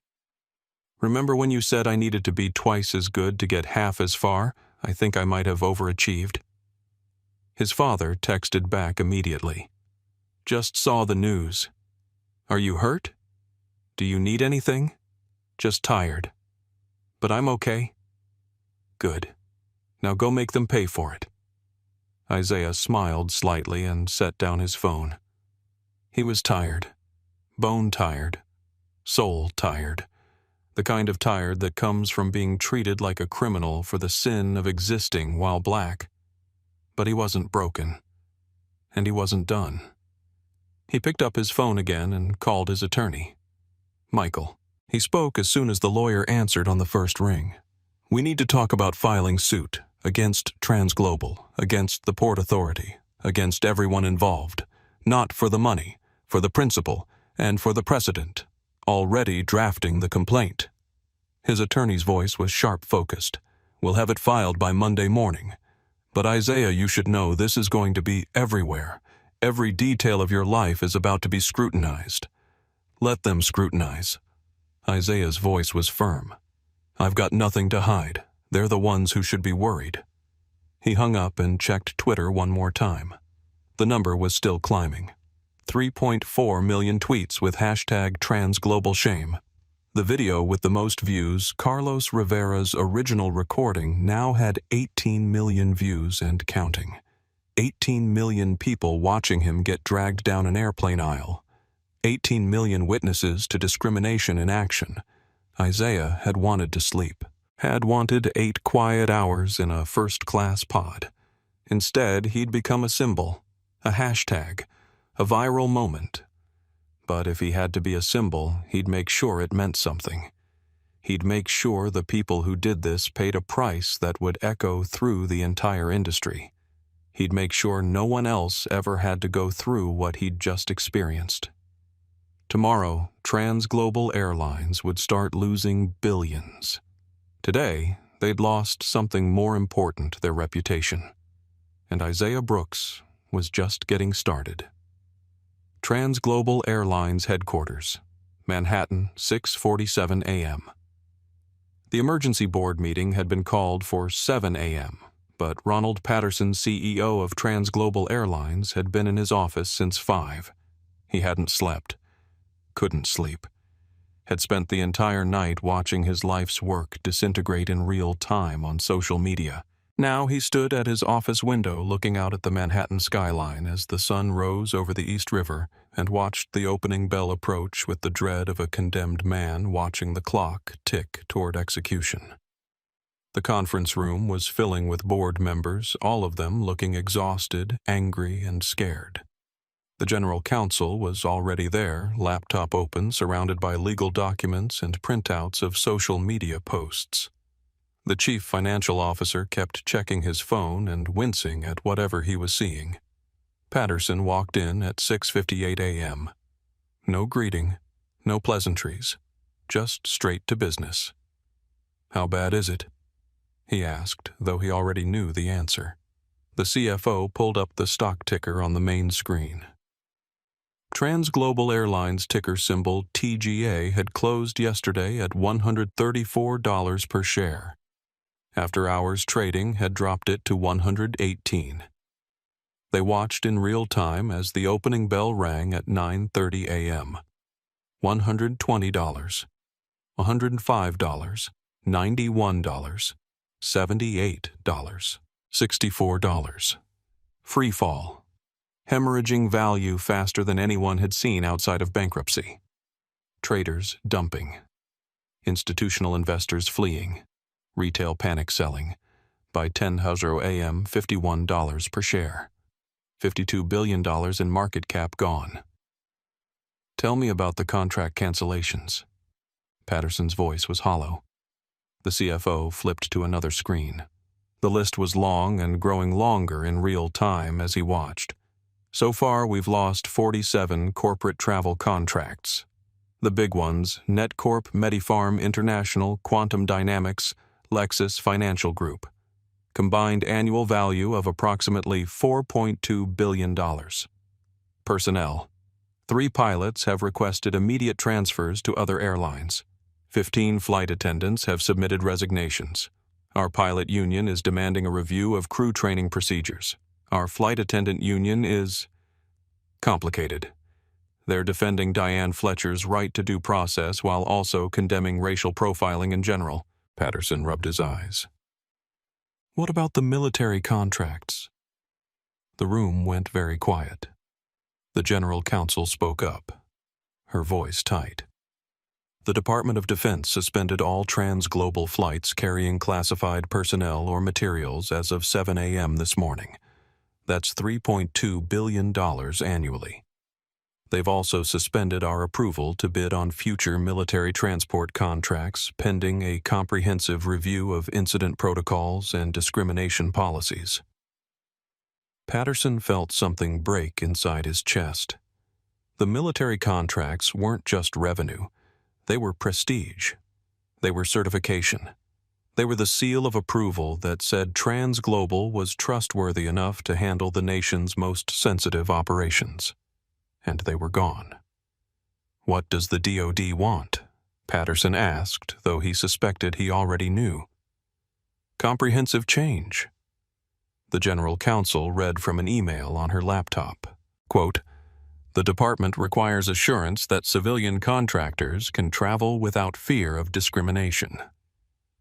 The incident involving Isaiah Brooks raises serious concerns about Transglobal's ability to provide safe, dignified transport for all passengers. We require documented evidence of policy reform before we will reconsider our partnership. A board member, Elena Vasquez, spoke up for the first time. She was a corporate governance specialist, Hispanic, one of the few voices of diversity in Transglobal's predominantly white leadership. "Have we reached out to Mr. Brooks Patterson?" Shook his head. His attorney sent a letter at 2 a.m. Brooks is filing suit against the airline, against Diane Fletcher personally, and against the Port Authority. But the letter specifies that he's not asking for monetary damages. He's demanding operational changes, complete overhaul of passenger treatment protocols, independent oversight board, public accountability measures, full audit of discrimination complaints from the past 5 years. That's actually reasonable. Elena's voice carried a note of surprise. "It's a checklist for comprehensive reform." The general counsel agreed. which means he's not just angry. He's strategic. He knows exactly what he wants. And there's one more thing. The CFO's voice dropped. Brooks's company, Apex Quantum Systems, submitted a bid yesterday afternoon to purchase TransGlobal's entire fleet and route structure in the event of bankruptcy. The bid was substantial. $18.7 billion. The room erupted. What? He's trying to buy us. Is that even legal? Patterson held up a hand for silence. He's not trying to destroy us. The realization was dawning. He's trying to own us. He wants to rebuild us his way. Elena Vasquez leaned forward. Then we have two choices. We can fight him, protect our pride, and probably lose everything in the process. Or we can negotiate, accept his demands, implement his reforms, and maybe salvage something. If we negotiate, we're admitting fault. Another board member argued. We are at fault. Elena's voice was sharp. We had a senior flight attendant with 2 prior write-ups for discriminatory practices still working first class. We had protocols that allowed a passenger to be forcibly removed based on nothing but a crew member's gut feeling. We failed. The video evidence is undeniable. 50 million people have watched it by now. We can deny responsibility, or we can take ownership and change. Patterson looked around the room at his board members. Some looked angry. Some looked resigned. All looked exhausted. What happened to Fletcher? He asked. Terminated at 11 p.m. last night. The general counsel's voice was flat. For cause, which means no severance. She's also been named personally in Brooks's lawsuit. The junior flight attendant, Sophia Ramos. She gave a statement to the FBI at midnight. Full cooperation. Her testimony corroborates the videos. She admitted that Fletcher instructed her to watch Brooks before any incident occurred suggesting premeditation. The general counsel paused. She was fired 2 weeks ago for an unrelated violation, but it's pretty clear TransGlobal was retaliating for her testimony. Get her back. Patterson's voice was immediate. Rehire her with back pay and a public apology. We need people who tell the truth, not people who stay silent. The CFO pulled up another screen. Social media sentiment analysis shows we're at negative 92%. That's worse than United during the overbooking scandal. We're a national pariah. Patterson stood up and walked back to the window. $52 billion. Gone. The work of 40 years building an airline from a regional carrier to a global powerhouse. All of it evaporating because one person made one bad decision and everyone else let it happen. Draft a statement. He turned to face the board. Full accountability. We failed, Mr. Brooks. We failed our passengers. We're implementing immediate reforms. Independent oversight board. Bias training that actually works, not checkbox compliance. Zero tolerance for discrimination. Complete transparency on complaint resolution. He paused. And reach out to Brooks's attorney. Tell them we want to negotiate. We'll implement his demands. All of them. Because the alternative is bankruptcy. And if we go bankrupt, he'll buy us anyway and implement them himself.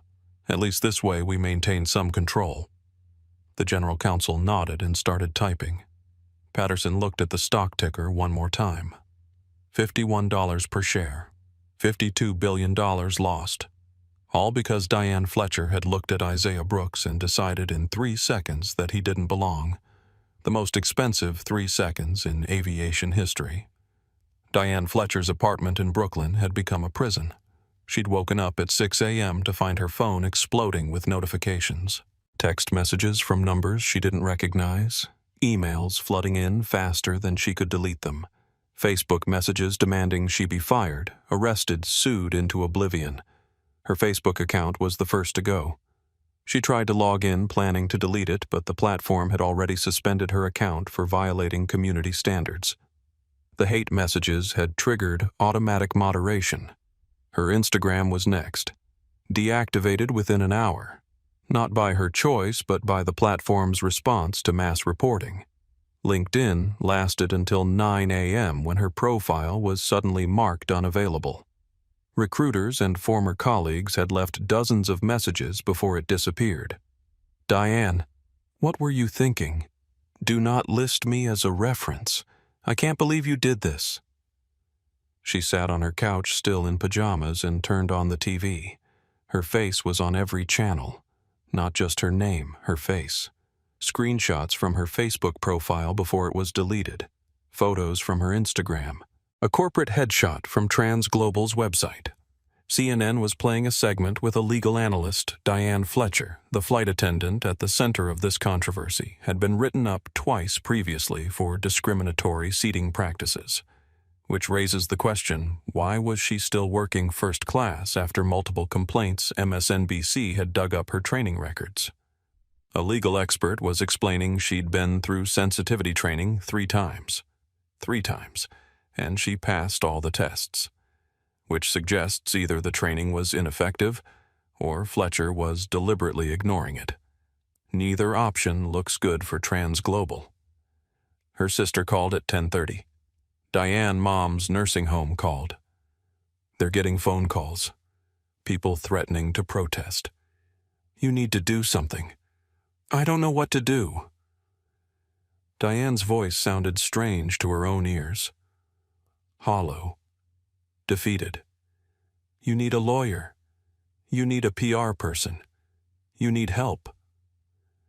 Diane had already talked to a lawyer. At 7 a.m., still half asleep, she'd called her union representative who'd connected her with Trans Global's legal counsel. The conversation had been brief and devastating. Ms. Fletcher, the airline terminated you last night for cause, which means you're not entitled to legal representation from us. Your union can provide counsel, but I should inform you that you've been named personally in a civil suit filed by Isaiah Brooks. The charges include assault, false imprisonment, and civil rights violations. You'll need your own attorney. She'd hung up and called the union lawyer who'd been marginally more helpful but no more optimistic. Diane. I'll be honest with you.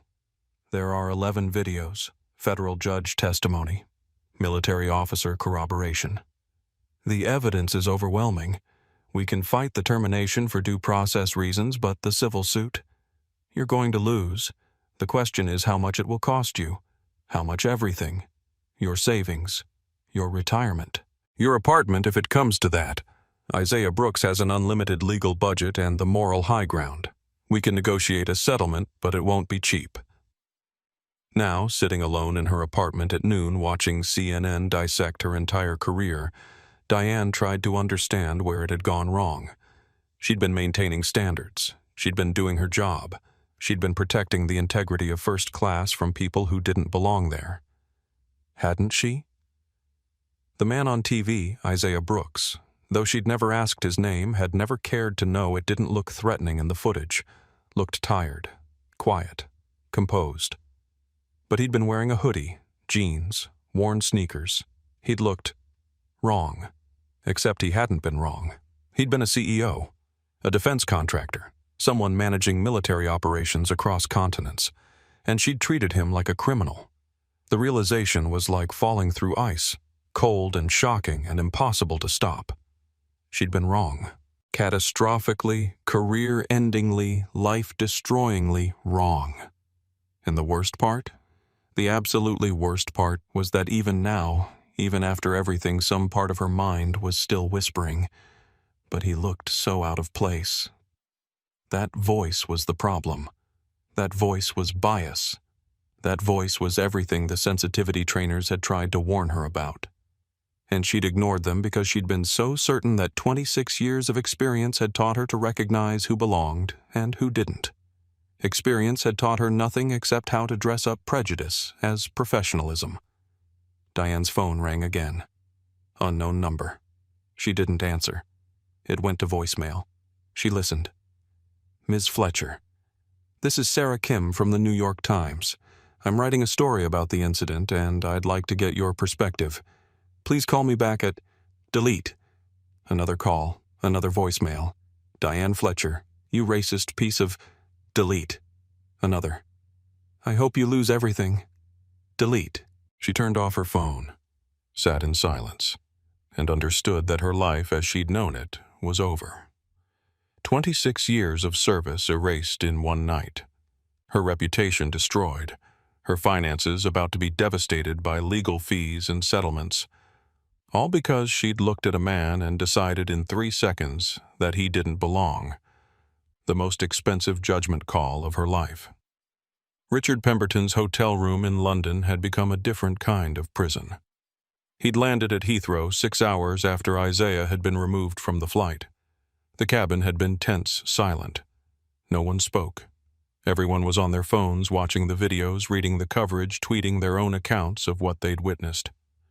Richard had spent the flight pretending to work, but really just staring at his laptop screen, not seeing anything. When he landed, he turned on his phone and watched his life implode. Text from his boss at Medifarm International, "Call me. Immediately." Text from his wife, Lisa. The kids saw it online. "Emma is asking questions I don't know how to answer." Text from his college roommate, Dude. What the hell? He opened Twitter first. Mistake. His name was trending. Hashtag Richard Pemberton with 89,000 tweets. His face captured from the videos was everywhere. Screenshots showing him in seat 5B complaining about his screen while Isaiah was being dragged past him in the aisle. The comments were brutal. This entitled prick started it all over a flickering screen. Richard Pemberton complained that his TV wasn't perfect and a man got arrested. White privilege in action. Imagine being so fragile that you need another human being dragged off a plane because your seat isn't perfect. Richard Pemberton of Medifarm International. Your comfort is not more important than someone else's dignity. That last one had been retweeted 43,000 times. He called his boss. The conversation lasted 90 seconds. "Richard, do you understand what you've done? I didn't drag anyone off, I just complained about my screen. You started a chain of events that ended with our third largest client canceling their contract. Transglobal Airlines represented $4.2 million annually for this company. They're gone. And you know why. Because our VP of regional sales was the entitled brat who caused an international incident over a TV screen. That's not fair. Fair. You want to talk about fair. You demanded a man give up his seat because you were inconvenienced. You threatened to call corporate. You started this, and now you're the face of everything wrong with corporate entitlement culture. I didn't mean... You're fired. Effective immediately. Don't bother cleaning out your office. We'll ship your belongings. And Richard. Don't list me as a reference." The line went dead. Richard sat on the hotel bed, phone in hand, processing what had just happened. Fired. Just like that. 15 years with Medifarm. Gone. He opened LinkedIn. 47 new connection requests. He felt a brief flicker of hope. Maybe industry contacts wanting to offer support? He opened them. Every single one was a message from recruiters or HR professionals. "Mr. Pemberton, we've flagged your profile. You will not be considered for any positions at our firm. Just wanted to let you know that your application has been permanently rejected based on your behavior. We do not hire people who think their minor inconvenience is more important than human dignity." His professional network was imploding. His LinkedIn profile, which he'd carefully cultivated for 15 years, was now radioactive. His phone rang. "Lisa. The school called." No preamble. "Emma came home crying today. Her classmates found the video. They're calling you Richard the racist. She's 8 years old, Richard. 8. And her classmates are asking if her daddy really got a man arrested. I didn't get him arrested." "Yes, you did. You demanded they move him. You threatened to call corporate. You started the whole thing because your TV screen was flickering. And when they dragged him past your seat, you know what you did." You smirked. "It's on video, Richard." You smirked like you'd won something. Richard closed his eyes. He'd watched the video. She was right. In the moment when security dragged Isaiah past seat 5B, Richard's face showed this tiny, satisfied expression. This little smirk that meant good. He's gone. My problem is solved. He'd been so focused on his own convenience that he'd never once considered the human cost. I didn't mean for it to go this far. Richard's voice was quiet. That's the problem. Lisa's voice broke. You never think about how far anything goes. You just think about what you want right now. I'm taking the kids to my mother's for a while. Don't call. Don't come by. Just figure out who you want to be. Because this person, the person in that video, I don't recognize him. And I don't want my children growing up thinking that's acceptable. She hung up. Richard sat alone in his London hotel room and Googled his own name. 200,000 results, all posted in the last 18 hours. His Wikipedia page had already been updated. Richard Pemberton, born 1976, is an American businessman who became known in 2024 for his role in the Transglobal Airlines discrimination incident. There were memes, so many memes. His face photoshopped onto historical villains. Richard Pemberton demands your seat on a Montgomery bus. Richard Pemberton complains about the accommodations on the Titanic. Let them eat cake with his face replacing Marie Antoinette. He felt sick. His phone dinged. Email from an unknown sender. Legal notice from Apex Quantum Systems. He'd been named in the civil suit. All because a TV screen flickered. And he'd decided his comfort mattered more than someone else's dignity. The Port Authority administrative hearing took place 3 weeks after the incident in a sterile conference room that smelled of industrial carpet cleaner and bad decisions. Derek Mason sat on one side of a long table flanked by his union representative and an attorney the union had provided. On the other side sat the Port Authority administrator, the head of internal affairs, the chief of security, and a stenographer recording every word. The wall screen showed 11 videos synchronized, all playing the same incident from different angles. Derek had watched them so many times over the past 3 weeks that he could recite every word, every movement, every damning second. But watching them again in this official setting with his career on the line was different. Worse. Because now he could see what everyone else saw. Not a difficult passenger being lawfully removed, but a man being assaulted for having the audacity to refuse an unreasonable demand. The administrator, a white woman in her 50s named Patricia Harrison, had the tired expression of someone who'd seen too many of these hearings. She clicked a button, pausing the video at the moment Derek's hand landed on Isaiah's shoulder. Officer Mason. Her voice was professionally neutral. This is the video from passenger Carlos Rivera, seat 3C. At timestamp 6:44:17, you make physical contact with Mr. Brooks. He then says... She turned up the volume. Isaiah's voice clear and measured. Officer, I'm asking you one last time. Please remove your hand. She paused it again. You respond by tightening your grip. Why? Derek shifted in his seat. He was being non-compliant. Non-compliant with what specifically crew instructions to vacate his seat, which we've established was not a lawful crew instruction, as Mr. Brooks had done nothing to warrant removal. The administrator clicked to another video angle. But let's continue. At what point in this interaction does Mr. Brooks become physically aggressive or threatening?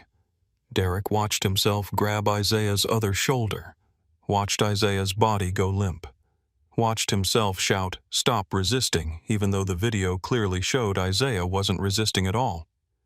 He was tensing up. Derek's voice lacked conviction, bracing for confrontation. The administrator played it in slow motion. I see him relaxing his muscles, making his body dead weight. That's not resistance.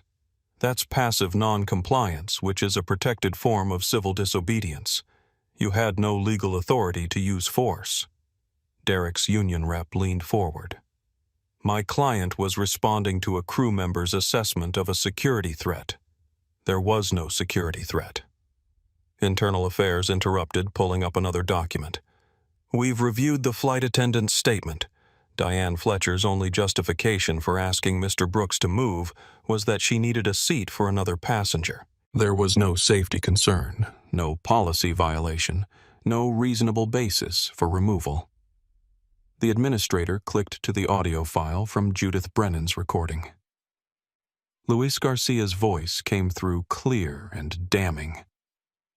He's not worth the paperwork, Derek. Let's just get him on the jet bridge. Derek's voice. He resisted. He gets the cuffs.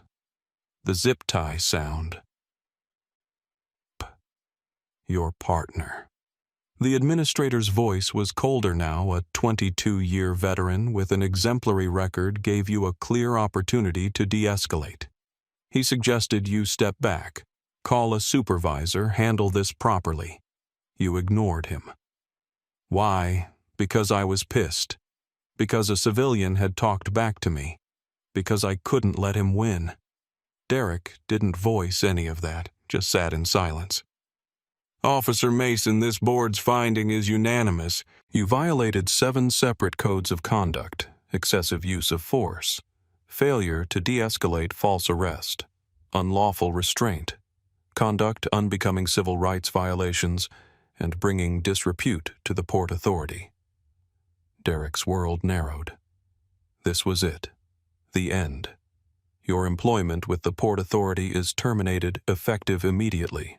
We are revoking your law enforcement certification permanently, and we are recommending to the District Attorney's Office that you be charged with misdemeanor assault and deprivation of civil rights under color of law. The union rep started to object, but the administrator held up a hand. Officer Mason, you had every opportunity to handle this correctly. Your partner tried to stop you. A federal judge warned you. Multiple witnesses documented your actions, and you chose repeatedly to escalate.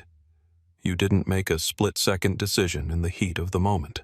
You made a series of choices over several minutes, all of which prioritized your ego over your duty. She closed the file folder in front of her with a sharp snap. You're done. This hearing is adjourned. 3 weeks after the incident, Isaiah Brooks sat in a comfortable chair in a tastefully appointed office in downtown Austin, Texas. The office belonged to Dr. Sarah Webb, a black woman in her 60s with kind eyes and 30 years of experience treating trauma related to racial discrimination. Isaiah had resisted therapy for years. He was the founder of a multi-billion-dollar company. He ran systems that protected nations. He employed 15,000 people. He didn't need to talk about his feelings. But his chief of staff, Ana Reyes, had sat him down 2 days after he returned from London and delivered an ultimatum. You're not sleeping. You're not eating. You're spending 16 hours a day working on the lawsuit instead of running the company. You're running on rage and exhaustion. So you can either talk to a therapist or I'm calling your father and telling him you need an intervention. The threat of his father's intervention was enough. Isaiah made the appointment. Now sitting across from Dr. Webb, he tried to explain what he was feeling and couldn't quite put into words. How are you sleeping? Dr. Webb asked. I'm not. Isaiah's voice was flat. 2, maybe 3 hours a night. Then I wake up and I can feel Derek's hand on my shoulder. The pressure, the grip. And I'm back there, on the plane, being dragged. Flashbacks every night. Sometimes during the day, too. Random moments. I'll be in a meeting and someone will touch my shoulder to get my attention and I'm back in that cabin zip-tied helpless. You said helpless. Dr. Webb made a note. But you weren't helpless. You made deliberate choices about how to respond. Isaiah shook his head. I didn't fight back. I should have. I could have, but I didn't. Because you knew fighting back would give them the excuse they were looking for. Yes. But knowing that doesn't change how it felt. Doesn't change the fact that I had to let them do it. Let them grab me, drag me, zip-tie me, just let it happen. That wasn't helplessness. Dr. Webb's voice was gentle. That was strategy. That was you maintaining control by choosing your response. It didn't feel like control. I know. Dr. Webb leaned forward slightly. Isaiah, what you experienced was assault. The fact that you weren't seriously injured doesn't make it less real. The fact that you chose not to fight back doesn't make it less traumatic. You were violated. Your dignity was stripped away in front of 50 people, and no amount of logic or strategy changes how that feels in your body. Isaiah was quiet for a long moment. When he spoke again, his voice was softer. I keep thinking about all the people this has happened to who didn't have my resources, who didn't have a $48 billion contract to leverage, who didn't have lawyers and media attention and Pentagon connections. What happened to them? That Dr. Webb's voice was firm is exactly the right question, but it's also a deflection. We're not talking about them right now. We're talking about you, about what happened to you, about how you're processing it. I don't know how to process it, Isaiah admitted. I'm angry, but I'm also exhausted, and I'm tired of having to be twice as good to be treated half as well. I'm tired of having to prove I belong everywhere I go. I'm just tired. Dr. Webb nodded. You're allowed to be tired. You're allowed to be angry. Those are appropriate responses to what you experienced, but I can't afford to stay tired or angry. Isaiah's voice carried an edge now. I have a company to run. I have a lawsuit to prosecute. I have changes to implement. I don't have time to fall apart. You're not falling apart. You're processing trauma. There's a difference. Isaiah looked out the window at the Austin skyline. When I was 8 years old, my father took me to a bank to open a savings account. We were followed by security the entire time. The manager questioned whether we had enough money to open an account. My dad stayed composed the whole time, completed the transaction, and left with dignity. He paused, remembering. Outside, I asked him why they treated us like that. He knelt down, looked me in the eye, and told me, in this world, some people see your skin before they see your character. Your job isn't to change their eyes. It's to build something they can't ignore. So you built Apex Quantum. Dr. Webb's voice was understanding. So I built something they couldn't ignore. Got contracts with the Pentagon. Became indispensable. Thought that if I was important enough, valuable enough, successful enough, people would see me. But they didn't. No. They saw a black man in a hoodie who didn't belong. $48 billion worth of contracts, and Diane Fletcher took one look at me and decided I was a problem. That must hurt. Isaiah felt something crack in his chest. It does. It hurts that I did everything right, and it still wasn't enough. It hurts that my father's advice, build something they can't ignore, only matters if they bother to look. And it hurts that this happens every day to people who don't have the power to fight back. So what are you going to do about it? Dr. Webb asked. Isaiah looked at her. Build something better. Better than what? Better than a world where people like Diane Fletcher can make judgments based on clothes. Better than a structure that lets discrimination hide behind policy. Better than an industry that trains people to see passengers as problems instead of humans. Dr. Webb smiled. That sounds like a worthy goal. But Isaiah, you can't build something better if you don't take care of yourself first. Rage is a powerful motivator, but it burns out fast. You need to process what happened, not just weaponize it. How do I process it? By acknowledging that what happened to you was traumatic. By giving yourself permission to feel the anger, the violation, the hurt. By understanding that you can be both powerful and wounded, both successful and traumatized, both strategic and hurting. Isaiah sat with that for a moment. I don't know how to be wounded. I've spent my entire life proving I'm strong. Strength isn't the opposite of pain. Dr. Webb's voice was soft. Strength is knowing you're in pain and choosing to keep moving anyway. You've already done that. Now you just need to acknowledge the pain instead of pretending it doesn't exist. For the first time in 3 weeks, Isaiah felt something shift inside him. Not healing that would take longer, but recognition. Permission to feel what he'd been suppressing.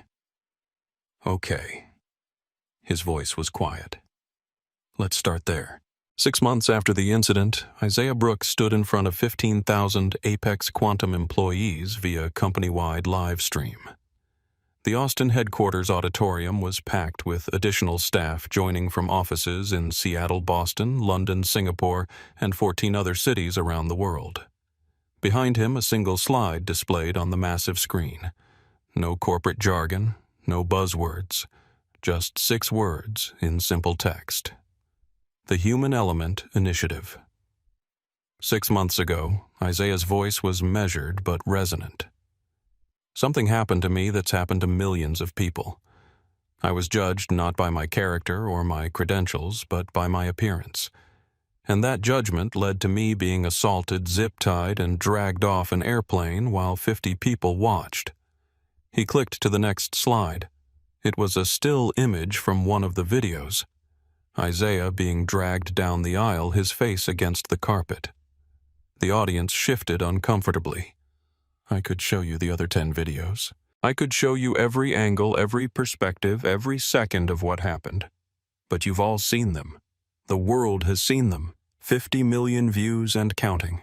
Another slide. Statistics on racial profiling in airlines, in retail banking, in healthcare, in housing, in employment. We've spent 20 years building artificial intelligence to solve logical problems, to predict weather patterns, to optimize supply chains, to coordinate military operations. And we've gotten very good at it. He paused, letting the silence settle. But we haven't built programs to predict when a Diane Fletcher is about to profile someone, when a Richard Pemberton is about to prioritize his comfort over someone else's dignity, when a Derek Mason is about to choose ego over duty, when a structure fails not because of bad code but because of bad culture. The final slide appeared. The Human Element Initiative. $500 million commitment. Today, Apex Quantum is announcing a 5-year, $500 million commitment to building technology that addresses the human problems technology can't usually solve. We're creating AI programs that can detect bias in real time, that can flag potentially discriminatory behavior before it escalates, that can train people not just on policy, but on recognizing their own assumptions. The names and faces of the leadership team appeared on screen. Leading this initiative will be Sophia Ramos, who was on Flight 447 and who chose truth over silence when it mattered most. Joining her will be Judith Brennan, retired federal judge, Carlos Rivera, who started recording when others stayed silent, Colonel James Bradford, who spoke up when it would have been easier to look away. Applause began to ripple through the auditorium. We're not building this to punish people. We're building it to prevent what happened to me from happening to anyone else. Because the real measure of technology isn't how fast it is or how efficient it is or how much profit it generates. It's whether it makes the world more fair. He paused one more time. And one more thing. Transglobal Airlines filed for bankruptcy last month. Yesterday, my bid to purchase their fleet routes and infrastructure was accepted. We're relaunching the airline under a new name, Sentinel Air, and it will be the first airline in history built from the ground up on principles of equity, transparency, and dignity. The applause was deafening now. I got dragged off one of their planes. Isaiah allowed himself a slight smile, but I'm going to make damn sure no one else ever does. JFK. Terminal 5, Gate 23, exactly 1 year after the incident. Isaiah Brooks stood near the windows watching the first Sentinel Air flight prepare for departure. The aircraft gleamed in the afternoon sun, its livery redesigned with clean lines and the motto printed near the tail, "Dignity in every seat." The gate area looked similar to how it had a year ago. Same configuration. Same seats. Same boarding process beginning. But everything was different now. The gate agent, a young woman named Maria, who'd been hired through Sentinel's new equity-focused recruitment program, scanned boarding passes with genuine warmth.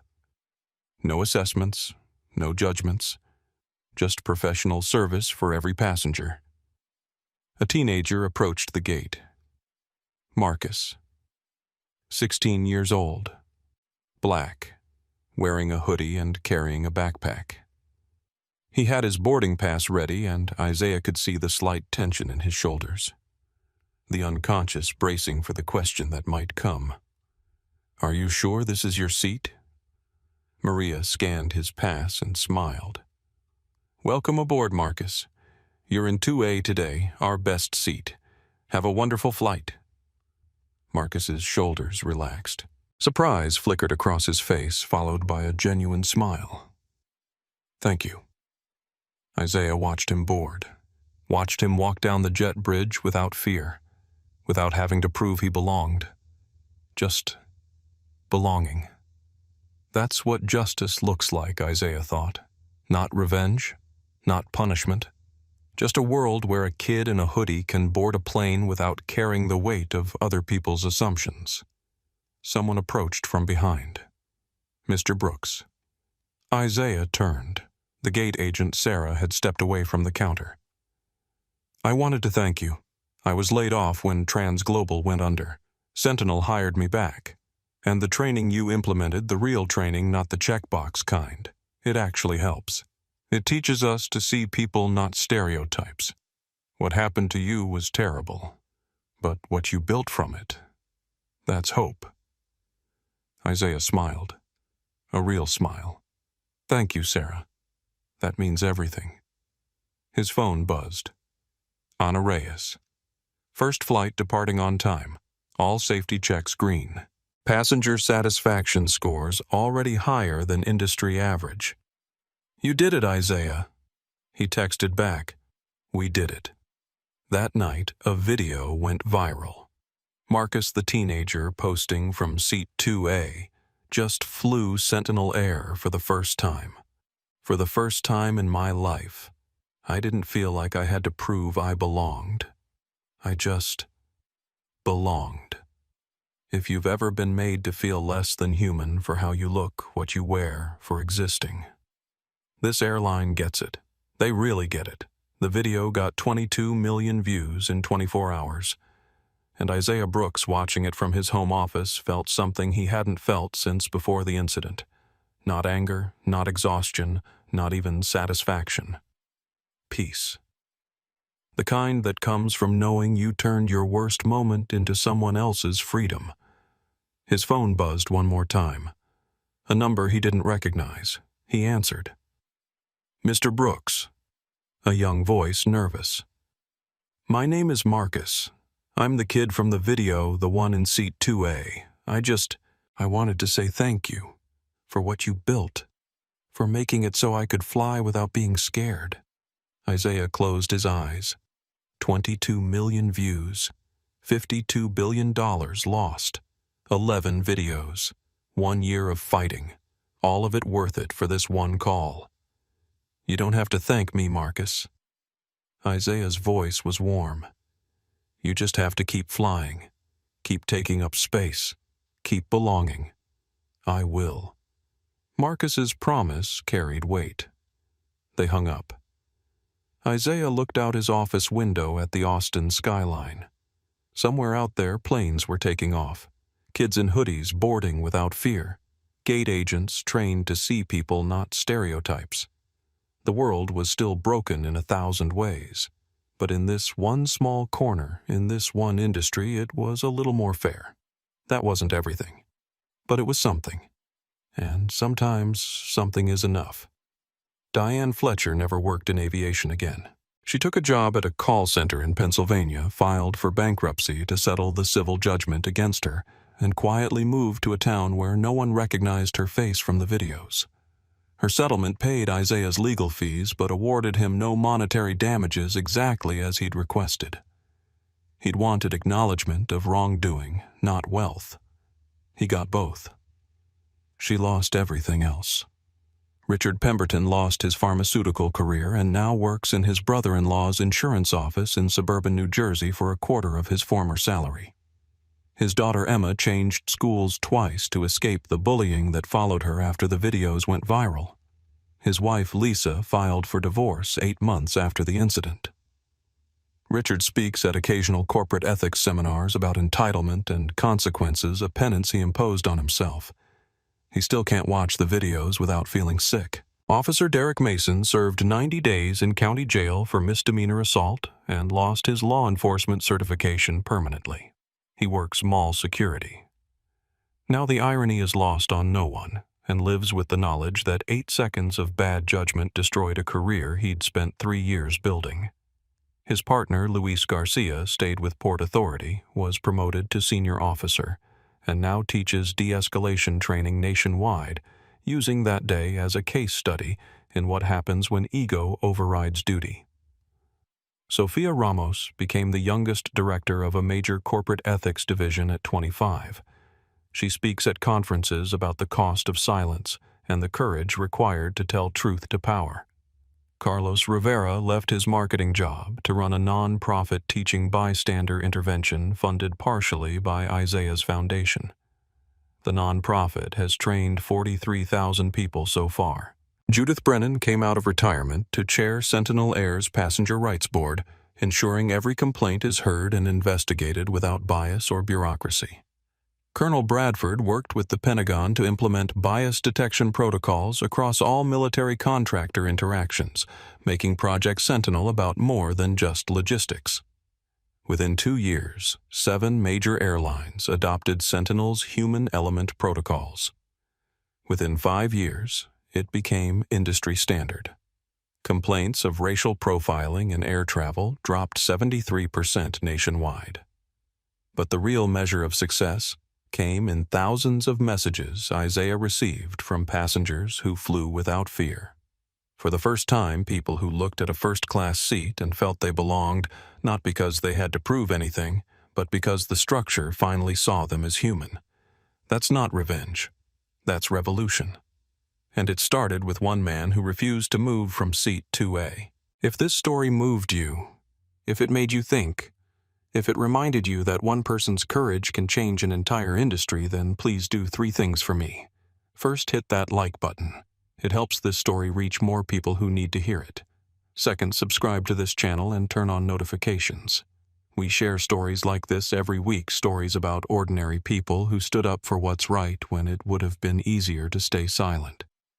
Stories that prove justice isn't just about punishment, it's about transformation.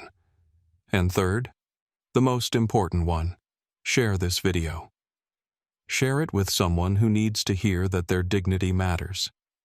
Share it with someone who's ever felt like they didn't belong.